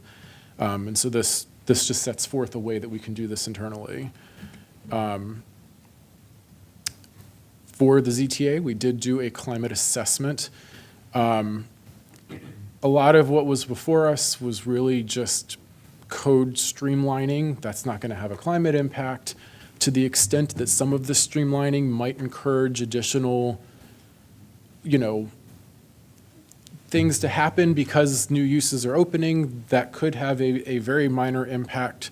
And it's hard to measure whether it's positive or negative because a lot of this stuff is dealing with at-home businesses or daycares, and we're trying to start guessing like where are cars coming and going from? Is it shorter or longer to do an at-home business versus a third-party business? Changing delivery routes. It basically became indeterminate as to whether it would have a net positive or negative impact, but we think it'd be very minor regardless. And from a adaptive capacity and community resilience standpoint, we think this would have minor benefit because if it does allow more people to be able to do a little bit more at home and do it more easily, that has potential trickle-down effects of community connectivity and distribution of resource benefits. So in conclusion, this is the long list of standards that were introduced that we have recommended be adopted without any further discussion. And I think these were the standards that we recommended be introduced with some modifications. And according to my notes, we actually didn't really make any changes to this list here. So with that, I am concluding staff's presentation on the ZTA and SRA, and happy to take any other remaining questions. I think we're good. Mr. Bartley? You good? Okay, all right. So do I have a motion to? Yeah, I'll move to approve that we transmit comments to the District Council for the public hearing on the ZTA and the SRA. Second. All in favor? Aye. Aye. Thank you very much for your presentation. Also was good, like a refresher on the zoning process. So that's, thank you so much, okay? And we'll take just a 2-minute break, and then we'll start with item number 7, CM Muncaster LLC, conditional use number CU 202407 and preliminary forest conservation plan number F20230500, where staff is recommending approval to transmit comments to the hearing examiner. Thank you.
Good afternoon. We're on our last item of the day, item 7, CM Muncaster LLC, conditional use number CU 202407 and preliminary forest conservation plan number F20230500, public hearing where staff is recommending approval to transmit comments to the hearing examiner.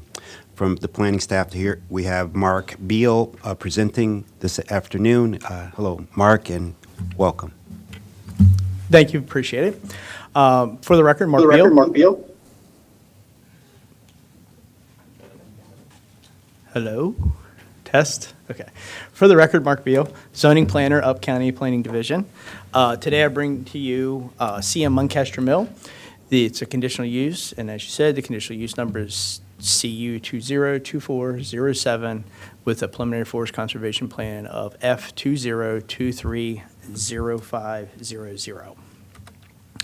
Subject property is located between 7100 and 7106 Muncaster Mill Road in Durwood, Maryland. The property is right across the street from Lisa Drive. It is surrounded by single-family detached as well as townhouses and a religious assembly to this side over here.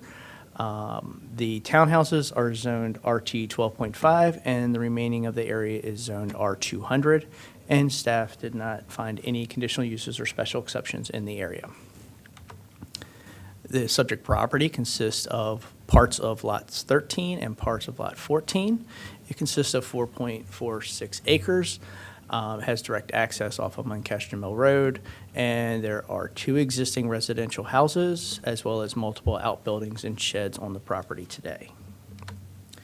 As you can see from the existing conditions plan that was submitted with the application, the single-family house is here, there's another one here, and then we have some sheds and a couple outbuildings back here.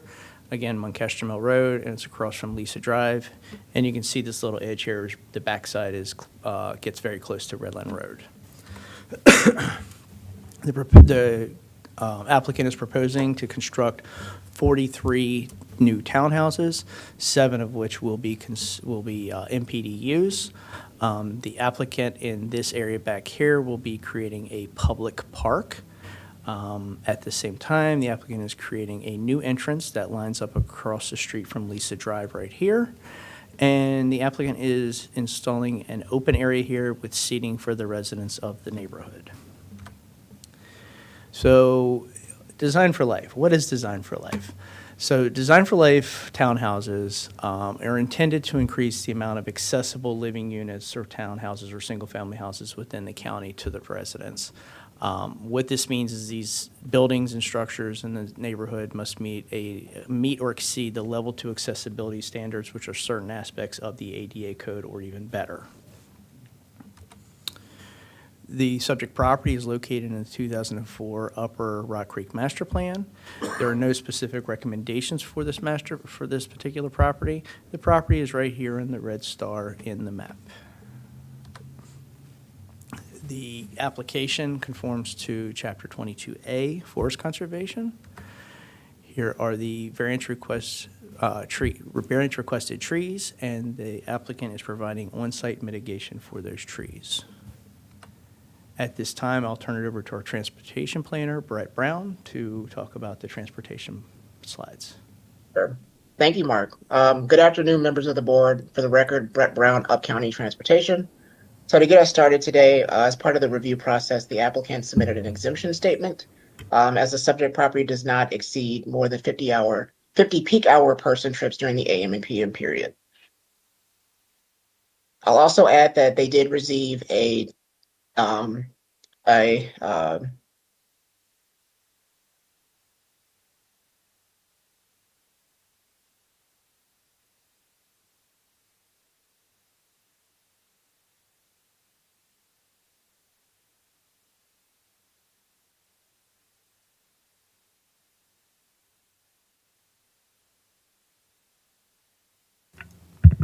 Maybe we can come back to this section. Okay, we'll come back to the transportation. So findings, this application, the townhouse design for life living is consistent with the Upper Rock Creek Master Plan. It fits in, is compatible with the surrounding neighborhood. The use will not cause undue harm or adverse impacts on the neighborhood. And this application meets all the standards and requirements of the specific use for Design for Life townhouse living community, as well as it conforms to all the general requirements of the conditional use standards within the zoning ordinance. After the staff report was posted, staff and as well as the chair office has received 4 emails. All those emails were transferred to the chair's office. The major concerns that were in these letters were traffic on Montgomery Road, air pollution from additional cars, the distances from the metro station as well as a public park, and the neighboring religious assembly, they submitted a letter of concerns which the applicant can talk about in a little bit because they met with the church after this letter came in. Should I go ahead and do this, or is Brett back? I am back. Many apologies. I was having some technical difficulties. We can move on to the next slide. So the applicant is planning on upgrading the existing side path along their frontage on Montgomery Mill Road. It varies between 8 to 10 feet, but they will be upgrading it to 11 feet just to maintain consistency with the bicycle master plan. Additional pedestrian facilities include upgrading all the sidewalks internal to the site to 6 feet, and then a proposed trail, which is the area outlined in Goldenrod. That area will extend possibly to the adjacent property and eventually to Redland Road. So it would provide more access to a bus stop at Redland Road. Next slide, please. So continuing on with that, again, staff will continue to work with the applicant as well as the adjacent property owner to gain an access easement to have this paved trail connection to Redland Road. Although there is a bus stop in front of the subject property on Montgomery Mill, the headways are usually about 50 minutes and it only runs during the peak hour, AM and PM, while the adjacent bus stop on Redland Road runs every 25 minutes. Given that this property is marketed toward people with mobility impairments, it would make more sense to have this kind of connectivity. So as I stated, at the time of the preliminary plan process, staff will continue to work with the applicant and the adjacent HOA to make sure that this path is built in some form or fashion. And with that, I'll turn it over back to Mr. Beal. Thank you. Thank you, Brett. Okay. So staff recommends approval with conditions for the board for the preliminary forest conservation plan F20230500, as well as staff recommends transmitting to the hearing examiner a recommendation of approval with conditions for the conditional use CU 202407. Thank you for your time, and at this time, staff is here as well as the applicant if you have any additional questions. Yes, would the applicant like to make a presentation?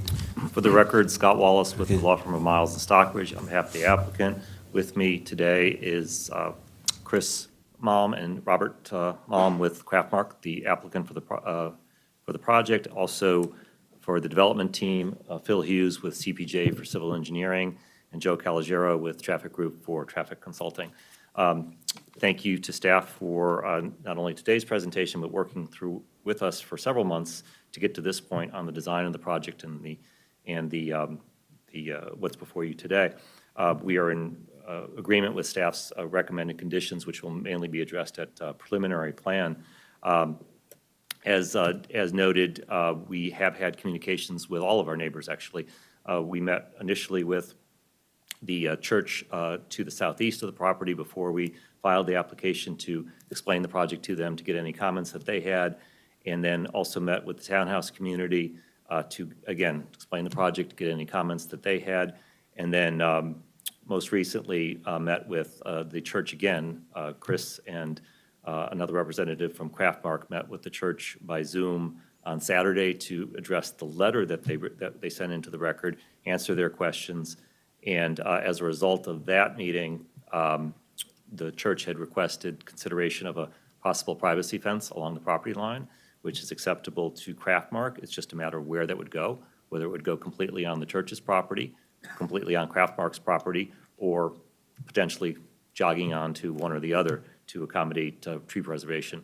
So that's something that we'll continue to work with the church on, and it's acceptable, again, it's acceptable to Craftmark to do that. And then as far as the potential connection to Redland Road, we, on our own site, will certainly provide whatever the necessary access easements or future easements for that connection, and it's just a matter of whether that community will allow it to go through their site. We've had back and forth with that community, and we'll continue to do so with staff's assistance. So with that, we're happy to answer any specific questions, but given the length of your agenda this morning and the time, we have nothing else at this time. Yeah, thank you, Mr. Wallace. Any comments or questions from the board? I have comments. So, Okay.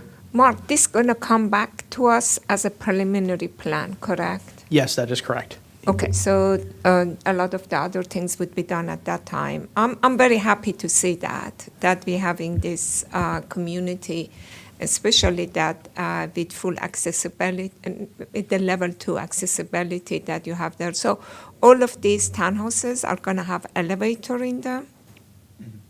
Yes. That's really neat, and I'm very familiar with that place, and thank you for bringing it forward. We look forward to see the preliminary plan. Other comments, questions? My comments probably are premature, but one of the things I'm interested in is the traffic study, and then also the pedestrian concerns taken in consideration, the increase in traffic, and the want for the new residents of the community to access the shopping center that'll be north of it. I'm familiar with this road because I had an opportunity to go to the public park that's north of the road, up the way, about, I think, 1.5 miles away. And so I'm concerned about ingress, egress, and the crosswalks, and then access to the shopping center that is close by. And so I don't know if those would be addressed now or later on during the process. Do you? Certainly, again, we're exempt from providing a full traffic study under the LATR guidelines and your own rules. We are providing an upgraded sidewalk along our frontage to allow for better access to the shopping center. There is a bus stop that is along the frontage in close proximity to the property on Muncaster Mill Road. I recognize that it doesn't have as good a service, but that's not necessarily something we can do much about. And certainly having on-site facilities like a park area on-site will be something that the residents can easily access as well. While this is designed for people with mobility issues, certainly it's expected that they will have cars, at least if they can drive, they will have cars to be able to drive to amenities that they need to reach. But again, whatever we can control in terms of access, we're doing that and improving access, including allowing, again, the access potentially through the adjacent community, if they're amenable to it, to more easily access a bus stop that is more accessible for people with mobility issues. Okay. Mr. Heaton? Yeah, I was just going to move to approve. So I was waiting on Okay, it. yeah, well, so I'll just, thank you for bringing this to us. I love the Design for Life concept. It definitely needed, and more for-sale housing in the county, definitely needed.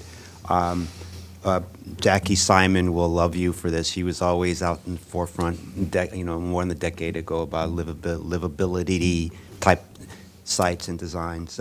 So just one comment on the park. I really hope you can get that connection. I know it's not in your control to Redland because it's supposed to be a public park, and without a connection and some wayfinding to get there, it won't feel like a public park. So hopefully you were able to do that. But thank you for bringing this to us. And do I have a motion for approval? We have to do two. One. We'll do two, one for the conditional and one for the.